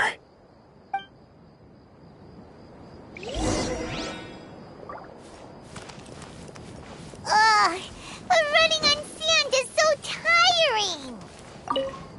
But you're flying, aren't you, Paimon? Is flying over sand tiring too? Ugh, of course it is!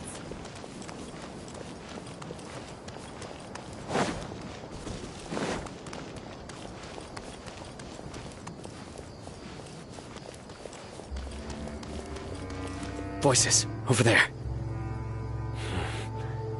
It sounds like an argument.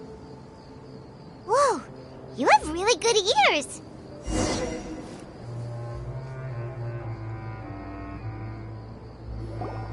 Don't get any closer. They'll notice us. Dia's talking with the Eremites? Very interesting. Let's listen in. If you had informed me sooner, there'd be plenty of room for us to... You're one of us. We would never lie. Scholars. You don't know as much as I do. Need me to... I knew it. That's our Dia. Dia? Why would you... Dia! Hey, what are you doing? Huh? Didn't you say you'd help me find Grandpa? Why are you on their side? Well, look who's here. Ain't that something? This complicates things. You've betrayed Aru village? So, this is the great General Mahamatra. Dear, you'd be better off as my assistant than hanging around with this motley crew. You've seen for yourself. I have the means and methods, and my ideals are far more admirable than theirs. I'm not the type that's easily swayed, Raman. You of all people should know that. Wait, what's going on, Dia? Whose side are you on here? Shut it, Paimon. It doesn't matter. Whichever side you pick, nothing could deter us from the grand mission of resurrecting the Scarlet King. Once our Lord of Old returns to this land, we will have a new beginning. Face the facts, Raman. It's not gonna happen. You should understand that more than anyone. Have all your years as a merc taught you nothing about placing hopes in a ruler? I'm a desert dweller and a proud follower of the Scarlet King. Whether I live by the edge of the sword or in peaceful comfort, my soul will always carry this conviction. It's not too late yet. The village mad scholars aren't gonna bring the Scarlet King back to life. You don't understand, my dear lady. Pursuing our faith is our purpose in life. Even if the chance of success is 1 in a million, we must be willing to give everything we have. Even if it'll expose you to the Academia? Even if they end up disbanding the Eremites? Your Eremites, which you've worked so hard for all these years? Yes. we've waited a long time for this day to come. The sun and the moon no longer shine here. All you see now is cracks in this desiccated land. But fate has finally dealt me a hand to play against the Academia. With these scholars in our custody, we'll stomp the Academia's forces and fight our way beyond the wall of Samiel. Ridiculous. Think about it. The Academia controls the entirety of Sumeru. Your powers are negligible in comparison. If you still don't believe me, then try asking these two men. They're also against the Academia, but neither of them are as arrogant as you are. They look more like pawns of the Academia to me. Why would I listen to anything the people of Greater Lord Rukkhadevada have to say? Filthy traitors. Your god abandoned all honor and betrayed the Scarlet King. We desert dwellers will never trust the likes of you. It's impossible to communicate with someone so hostile. Perhaps we should.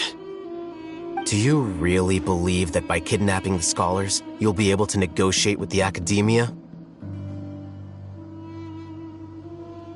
These people have no value as bargaining chips, but I could be persuaded to take their place as your next hostage. These scholars were exiled from the Academia. I, on the other hand, am their current scribe, and will be a much greater asset to you. Wait, you can't be serious. So, you want to trade places with the hostages, do you? Precisely. Any wise person would gladly accept my offer. What are you thinking? What if they decide to kill you instead? Well, that would be bad luck for me. However, I'd get the chance to observe the scholars, perhaps even find out the truth. Think you can talk me over with that confident look of yours? I'm not trying to persuade you. I'm using this as a means of joining forces against the Academia. You are the scribe. What do you have against the Academia? Not all desert dwellers believe in the Scarlet King, and the same applies to the Academia. Why must all knowledge seekers approve of the Academia's way of doing things? You Academia scum. Every last one of you is nothing but a hypocrite, just like everyone else on the other side of that wall. I've made myself clear enough. I won't listen to another word from the Dendro Archon's people. Not so fast. I'll hate them. Do you stand by everything you just said? I never make empty promises. You know you're making a dangerous decision, right? I do. Good. Raman, hear me out. These people are my friends. Maybe you can't take the followers of the Dendro Archon at their word, but what about me? Do you trust me? We've known each other for years. Of course I do. In that case, I'm willing to vouch for their honesty with my right arm. Come on, Raman, don't be a coward. If you're serious about taking on the Academia, you need to steel yourself. You can't be afraid. An arm from the Flame Mane. You've piqued my interest. But what if you refuse to oblige? What should I do then? No one's a fool here, Dia. We're mercs. And mercs don't tend to live long unless they have their wits about them. You're not wrong, but this is different. I promised my friends that we'd bring back the village keepers together. Let's do it right here, then. Give me your right arm as proof of your resolve. Don't listen to him!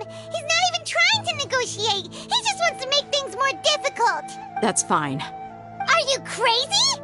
We came here to save lives.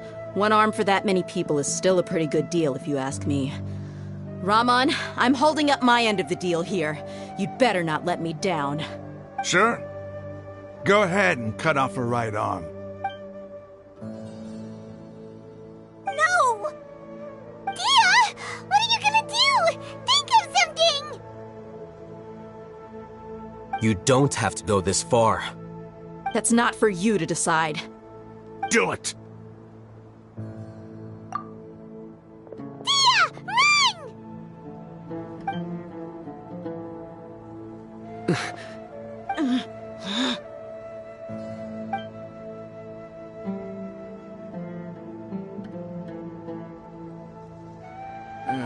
Stop!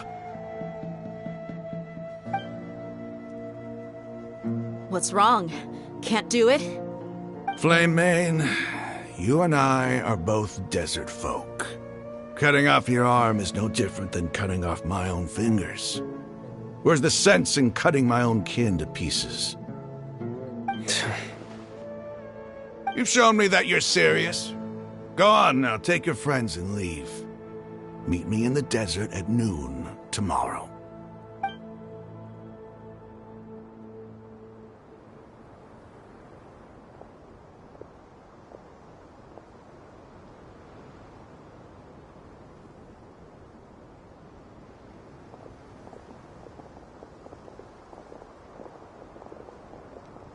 Phew. I was really counting on him not going through with it. Dia! That was crazy! Have you all lost your minds? What if he'd actually cut your arm off? Then I'd just have to hold my claymore with my left arm.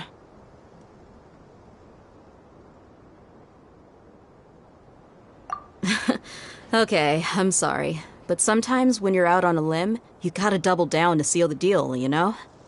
Don't ever make a promise like that again. I can deal with the likes of them.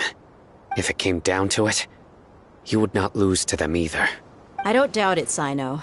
But this is about more than me and them. There's a lot more where they came from.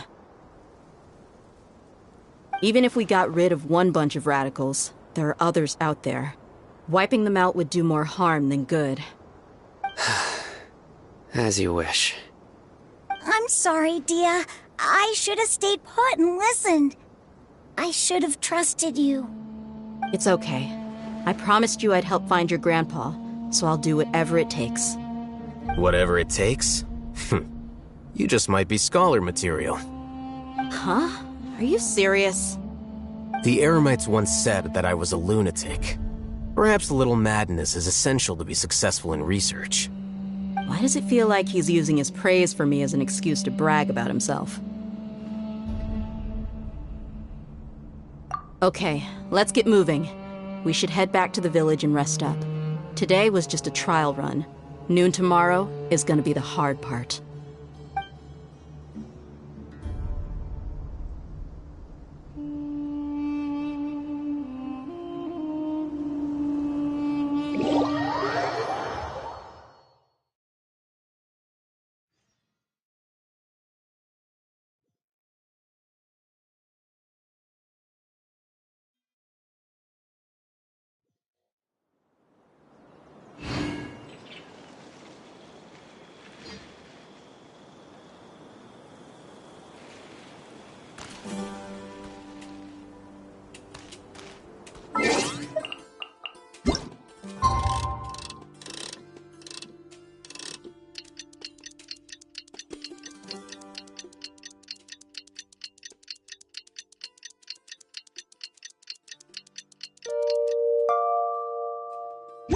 I do try to lighten the mood sometimes, but I'm not the best judge of other people's sense of humor.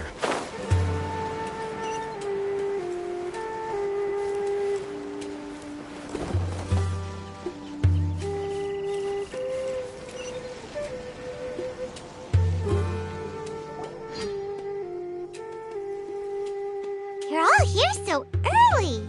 Looks like we have everyone here. Isak, are you sure you want to come with us? I'll watch from a safe distance. Dia, I want to be there to bring Grandpa home. Okay, let's go then. Dia, wait. What's the matter? I heard that you were quite reckless yesterday. No more of that today, understood? Or I'll be very upset with you. Fine.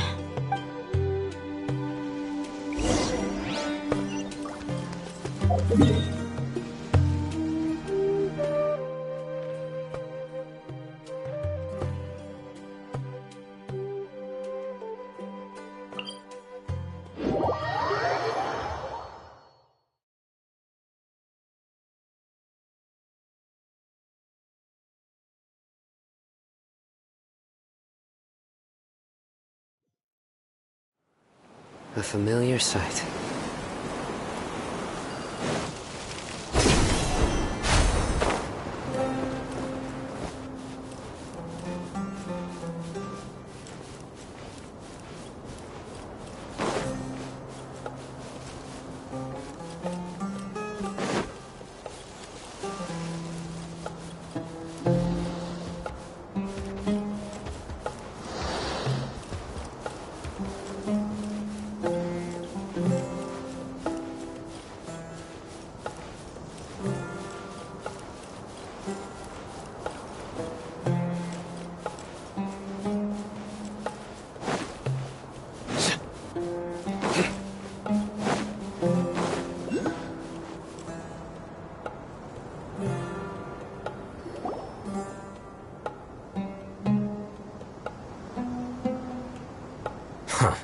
They got here before us.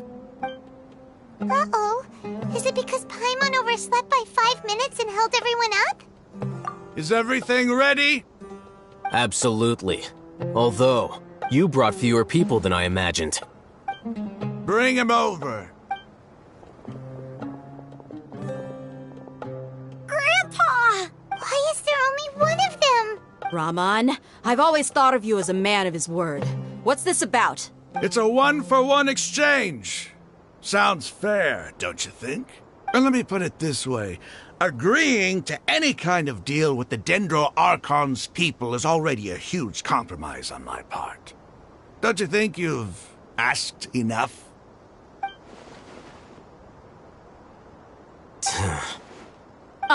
You stay right there!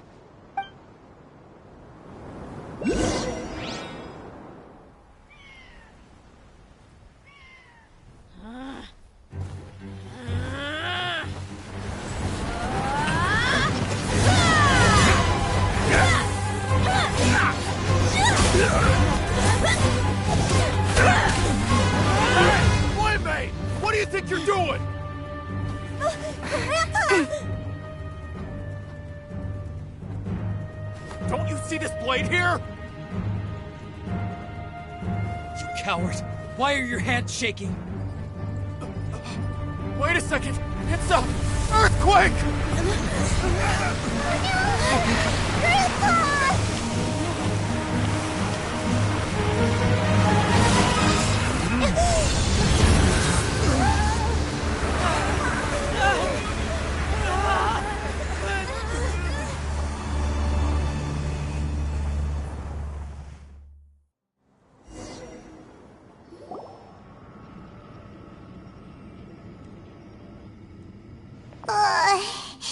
Paimon's dizzy.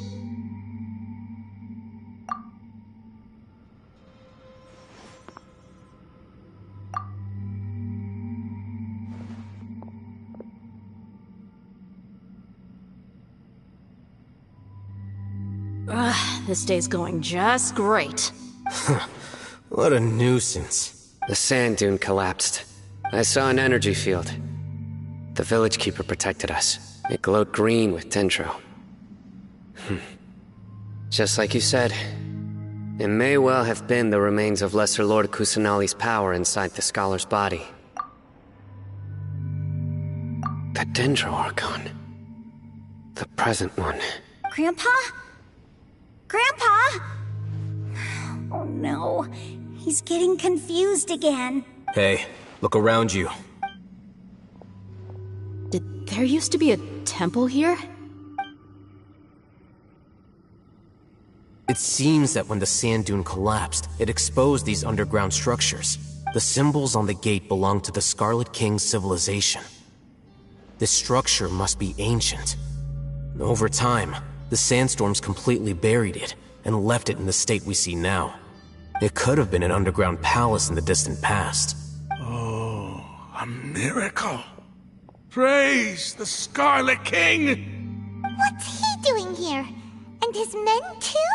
They must have fallen down here with us. Pretty lucky if you ask me. Most of them seem in really bad shape. Except for him. He got off lightly. Mind your head. No, this isn't the time for conflict. Our exalted lord has shown us the way to his sacred palace. He's not actually gonna go in there, is he? As it happens, I want to take a look inside too. What are you doing? Don't you think it's curious? 1 minute, Lesser Lord Kusanali's power protects us from harm, and the next, remnants of the Scarlet King's civilization appear. 2 major deities are vying to showcase their power to us. It would be a shame not to witness them both. Paimon thought you weren't interested in gods. Indeed. In my view, gods are just a higher form of living being, or creature, you could say. New discoveries are always worth investigating. Whether they have anything to do with gods is neither here nor there. Raman, what are you gonna do about your men? I'll just let them lay here. The Scarlet King will take care of his people. Right now, I'm going inside.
It's full of life here.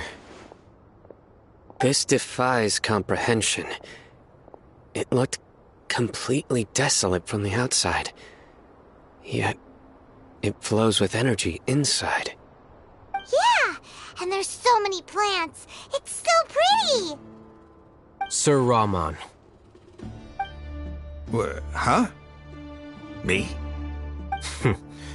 Do you see another Raman here? Are you mocking me? What do you mean, sir? Interpret it however you want, but there's something I'd like to draw your attention to. While this structure is clearly left over from the Scarlet King civilization, the energy that flows in here is that of the Dendro Archon. Whatever you say. It's not like I have a vision. There's nothing to be angry about. Think of this as an academic journey. It does seem kinda strange. If that's true, then we might have to explore this whole area to find an explanation.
Enshroud! Nowhere to run! Gather!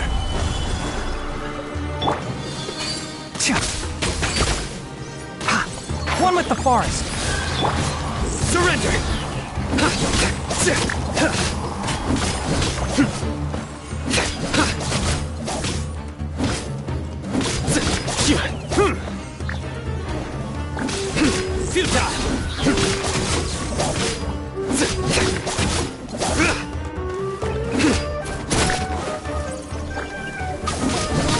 Surrender! Out of the way! Futile! Enshroud! Take cover! Ow! Surrender!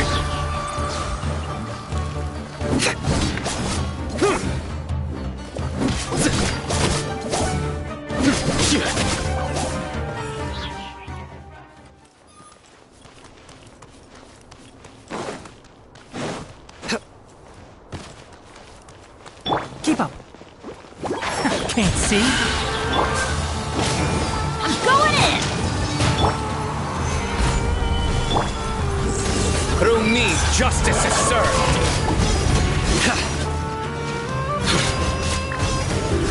Their penance is due! Guilty!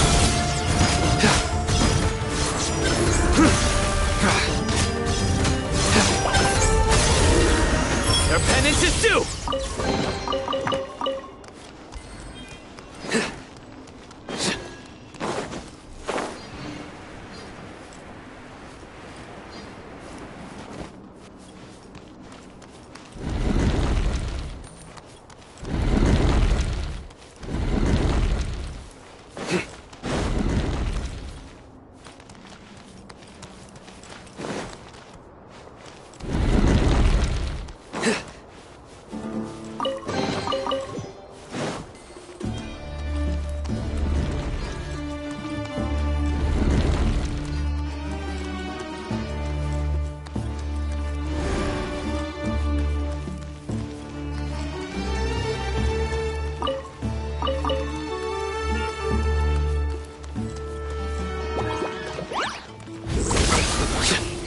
Enshroud!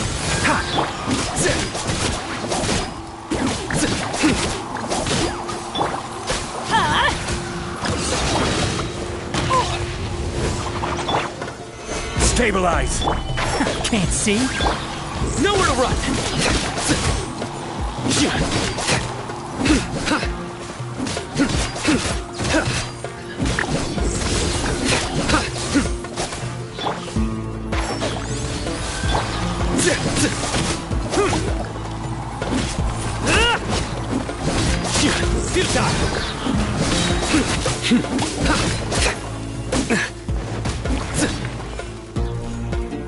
Surrender!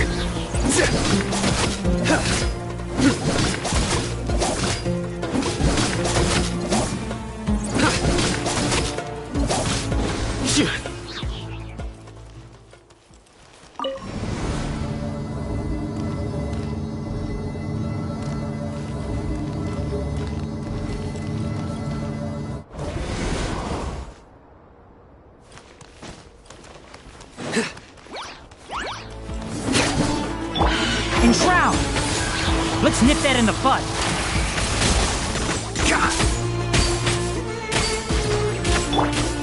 Gather! Teamwork is dreamwork! Order guide you! Futile!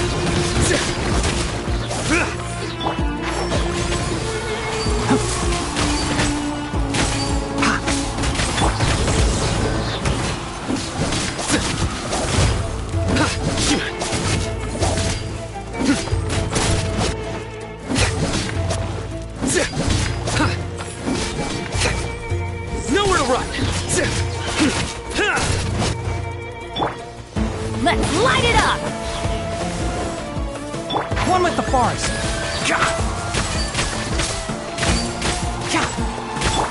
Surrender!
Can't see?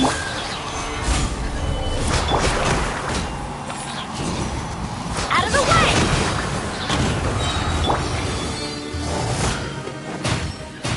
Enshroud! Huh. I'll uproot you! I will have order! Everybody stand back! One with the forest! Nowhere to run! Your sins weigh upon your soul!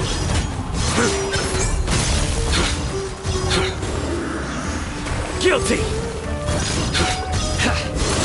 Their penance is due!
It's a sight to see.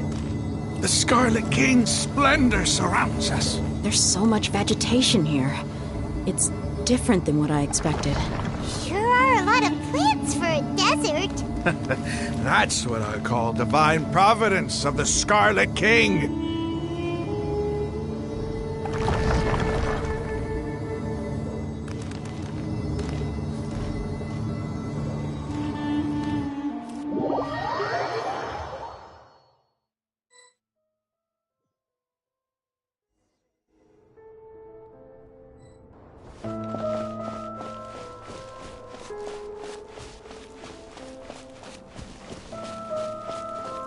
It's getting brighter! Oh, it looks so beautiful!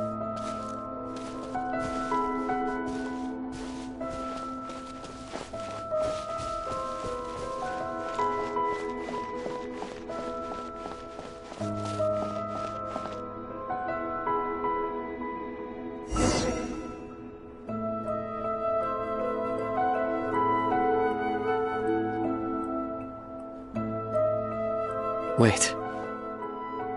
What's that?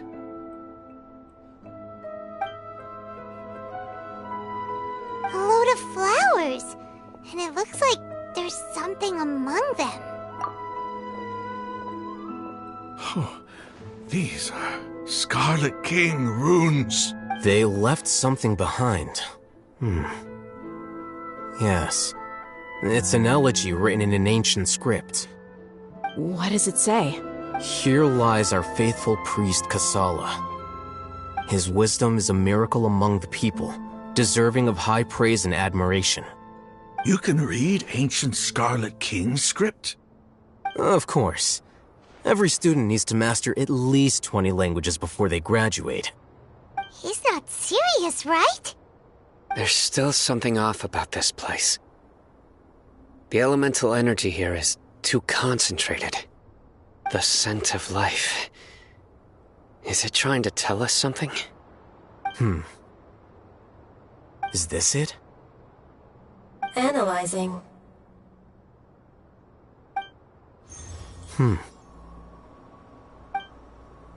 There seems to be a hidden message among these skeletal remains. Excellent. There's a device from the Scarlet King's civilization in this gravesite. I'll transmit the information over and project it for everyone to see. Isn't sharing knowledge against the Academia's rules? Yes. However, under the circumstances, I'd prefer you to see this for yourself. You'll understand after watching it.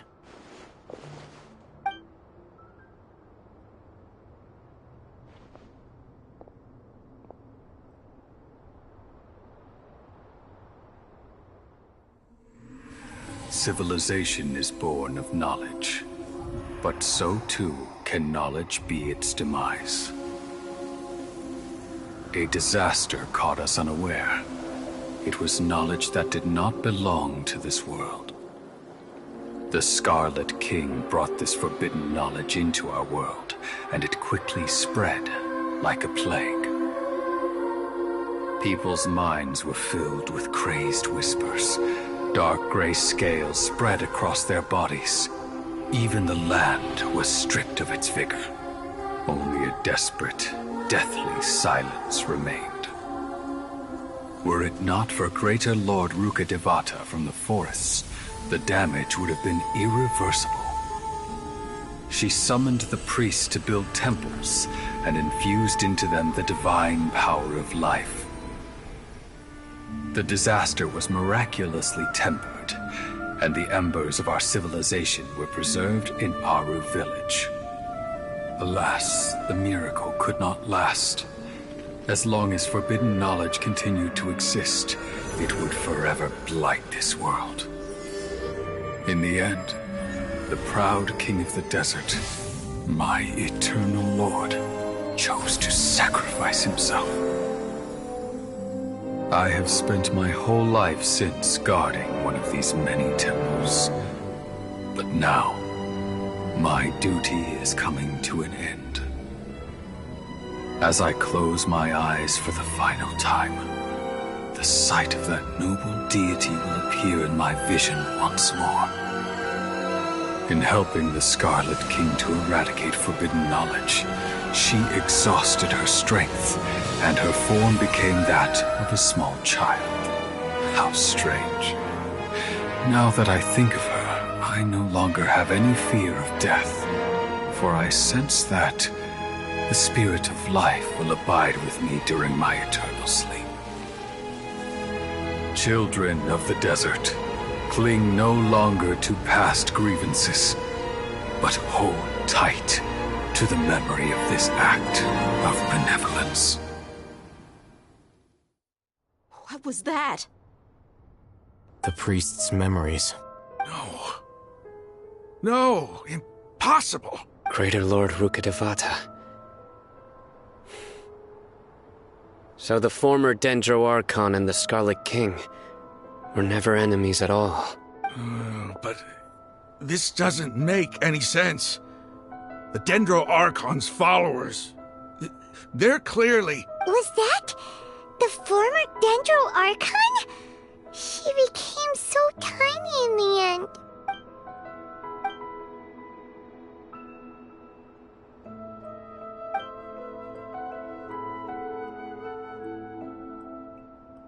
You might be distrustful of the Akasha, but there's no reason for you to doubt the Scarlet King's technology. You've just witnessed his priest's last words. I've never heard about any of this before. The surviving followers of the Scarlet King all gathered in Aru village. The Scarlet King's death. The all but total annihilation of our civilization. It was all Greater Lord Rukkhadevata's doing. We saw her as nothing more than a traitor, who stabbed us in the back in our moment of crisis. Just like us humans. Fighting, feuding, double-crossing each other to survive in the desert. You were blinded by your prejudice.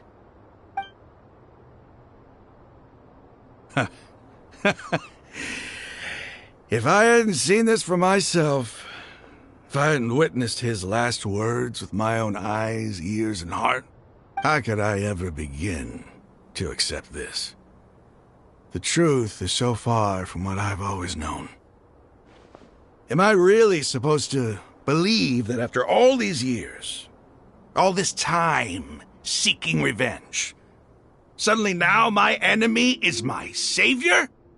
Rahman, that's enough. Give it a rest. You're starting to make a fool of yourself. Dia, tell me. My Eremites and I, what are we even fighting for?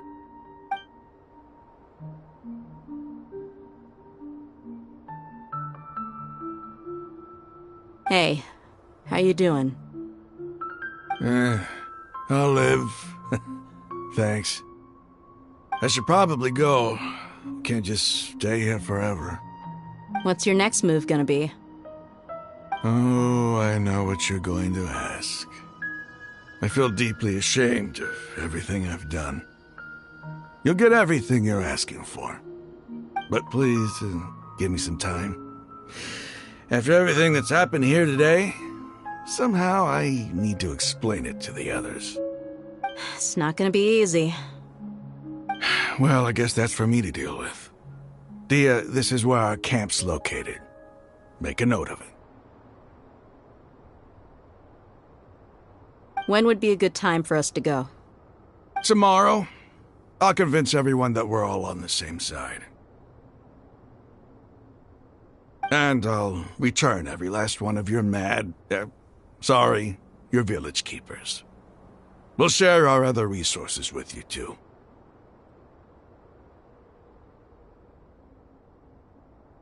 You seem to finally understand that our true enemy is the sages. Yes. The gods never gave up on anyone. It's the people responsible for all this that need to face the consequences of their actions. That must have been rough, but he seems to have figured things out now. Rahman's no fool. Being the leader of your own faction in the desert is no easy feat. It's too bad he was held back by his belief in the Scarlet King. But now that that's changed, I guess we have a few more people on our side. The outcome, at least, is favorable. We should get going too. Let's head back, have a proper meal, and a nice, long sleep. We'll need all our energy tomorrow.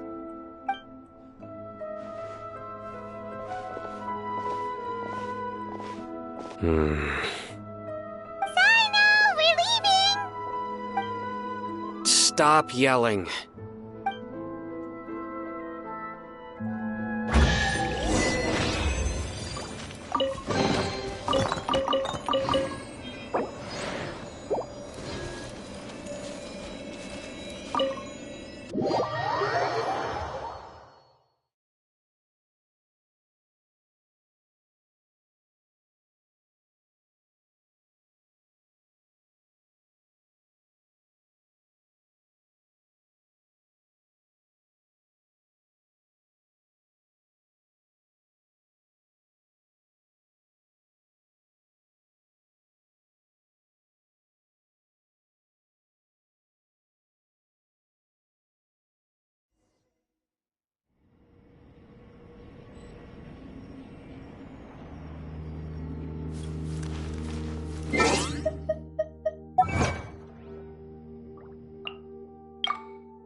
A familiar sight.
Raman, we're here.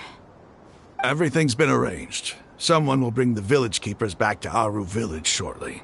I guess all I can say now is thanks for agreeing to help. Don't mention it. I think we can both agree you went to hell and back for it. But we share a common cause now. From here on out, we're allies. Where are the perpetrators? I'll bring you to them. Follow me.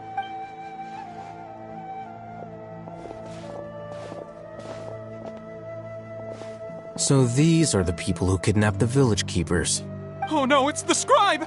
There's no need to yell. No one can help you now. We've been all over the desert trying to find you! That's right.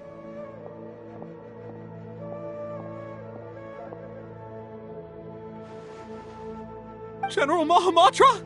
No, no! Make it quick, please! Swift and painless! Whoa. The moment they set eyes on Sino, they turn pale like they've seen a ghost! You should have known that I would be coming for you. Wait, we were just following orders! You know what I'm talking about, right? There's no way we could have done all this by ourselves! No, not Sino!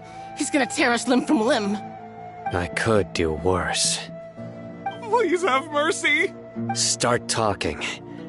Otherwise, I'll have to resort to other methods.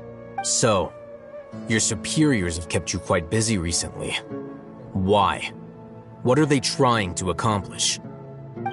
They wanted to extract canned knowledge. Don't play dumb. You know what I'm really asking. They extract divine canned knowledge. Then what? I really don't know how to explain it.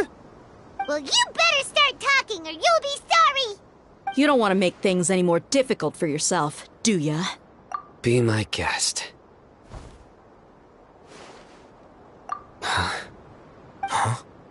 Uh-huh.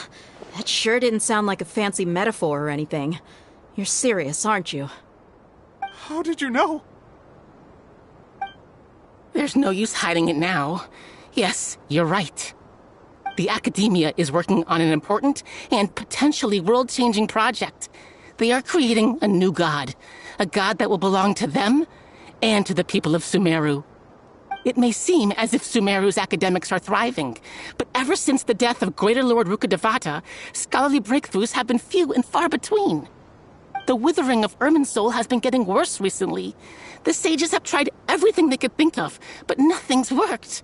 I'm always hearing them say things like, if only Greater Lord Rukkhadevata was still with us.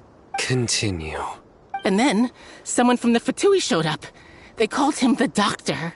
He brought a gnosis and said he wanted to borrow the Academia's research facilities. The Doctor was previously expelled from the Academia. At first, the sages looked down at him in disdain. But when he said those words, everyone's expression changed. He asked them, "Do you wish to create a god?" This is what the arrogant ignorance at the extreme end of academia looks like. First, the Academia spent a long time constructing a divine vessel, which was based on an exquisite humanoid puppet. After that, they harvested dreams via the Zeb-Zerus Festival Samsara, maximizing the Akasha's output. With the Doctor's help, and the Akasha now functioning at maximum efficiency, they were able to use it to extract the power from the Gnosis and convert it into a divine core.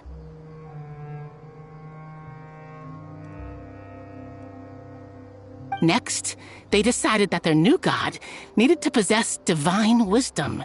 For that to happen, they needed a huge quantity of divine canned knowledge. It adds up. But how do you determine whether the knowledge extracted is of divine origin? Call it an educated guess? The Academia has been trying to figure out the exact source of the scholar's madness for centuries, but to no avail.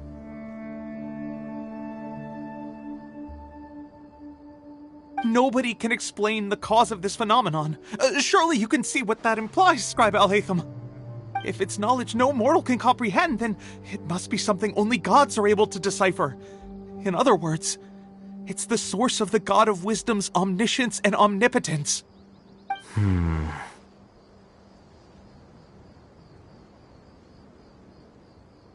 You must have noticed by now. The Academia doesn't care about who their god is. It's the ability to exercise control over knowledge and wisdom that matters. It is as if they are cursed with a desire for omniscience and omnipotence that burns in their blood. Some organisms demonstrate phototaxis, and thus orient their entire lives in respect to sources of light. For the sages, their only source of hope is the existence of a deity who embodies the acme of wisdom. This is but a form of phototaxis. For many scholars, the absence of a god of wisdom means stumbling in the darkness for the duration of their lives. Then what does Lesser Lord Kusanali mean to you? Is she not a true god present in this world? If you already have a new god, why try to create another one? From the beginning, the Academia has never treated her as a god. When the Academia first discovered Lesser Lord Kusanali, the newborn god of wisdom, the sages hoped that she would be as wise as Greater Lord Rukkhadevata. But upon evaluation, they found that at the time she possessed no more intelligence than any ordinary human child. The sages never had a ruder awakening. This forced them to accept that Greater Lord Rukkhadevata had indeed passed away. Not to mention that Lesser Lord Kusanali's gnosis had been used to power the Akasha this entire time. By herself, she has neither an Archon's raw power, nor the spectacular insight expected of a god of wisdom. Slowly but surely, people began to forget about her existence. So, this is the path the sages have chosen.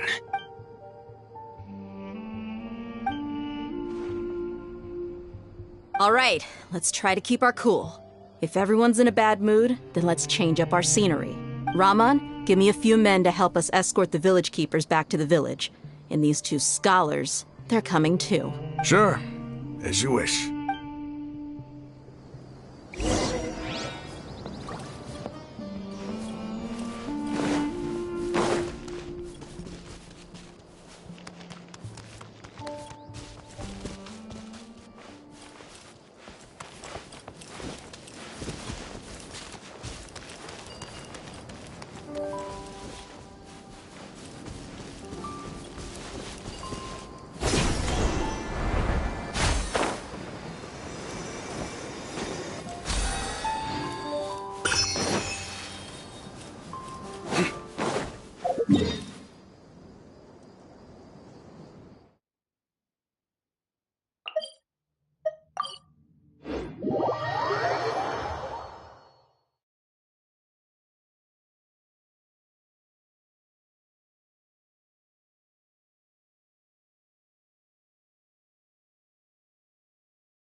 The village keepers you found have all been returned to their homes, and each one has a dedicated caregiver to look after them.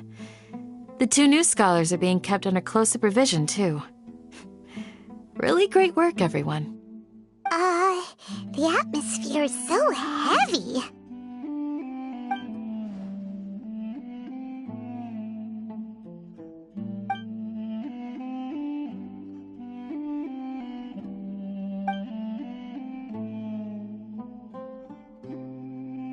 Hey! Say something! Stop spacing out! Come on, is there nothing left to talk about? In that case, let's all get some water and try to think about something else. Or I can go fetch some snacks. Oh, Paimon's so coming with you! Do you have any plans, Traveler? Gods above, you're not talking about work, are you?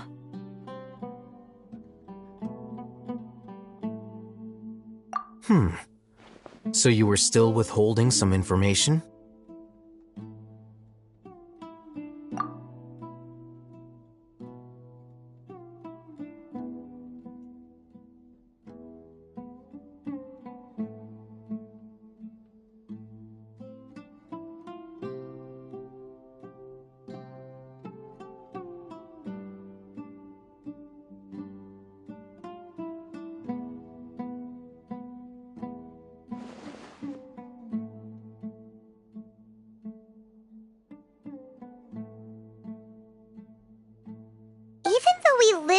all of this firsthand, it still feels super surreal to hear you talk about it again.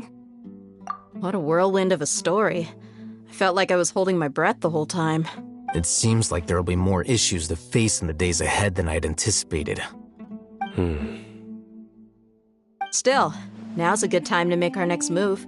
Now that Ramon's joined us, we'll be an even stronger team. It's time to make a plan. Indeed. These events are a flagrant transgression of the rules in every sense. We cannot allow it to continue. So, everyone, are we on the same page? Crush the sages and rescue our god. That is our ultimate goal. Well, let's brainstorm a little more about what other resources we can draw on. The next time we gather here, we must have a solid plan. Yep, it'll work out for sure.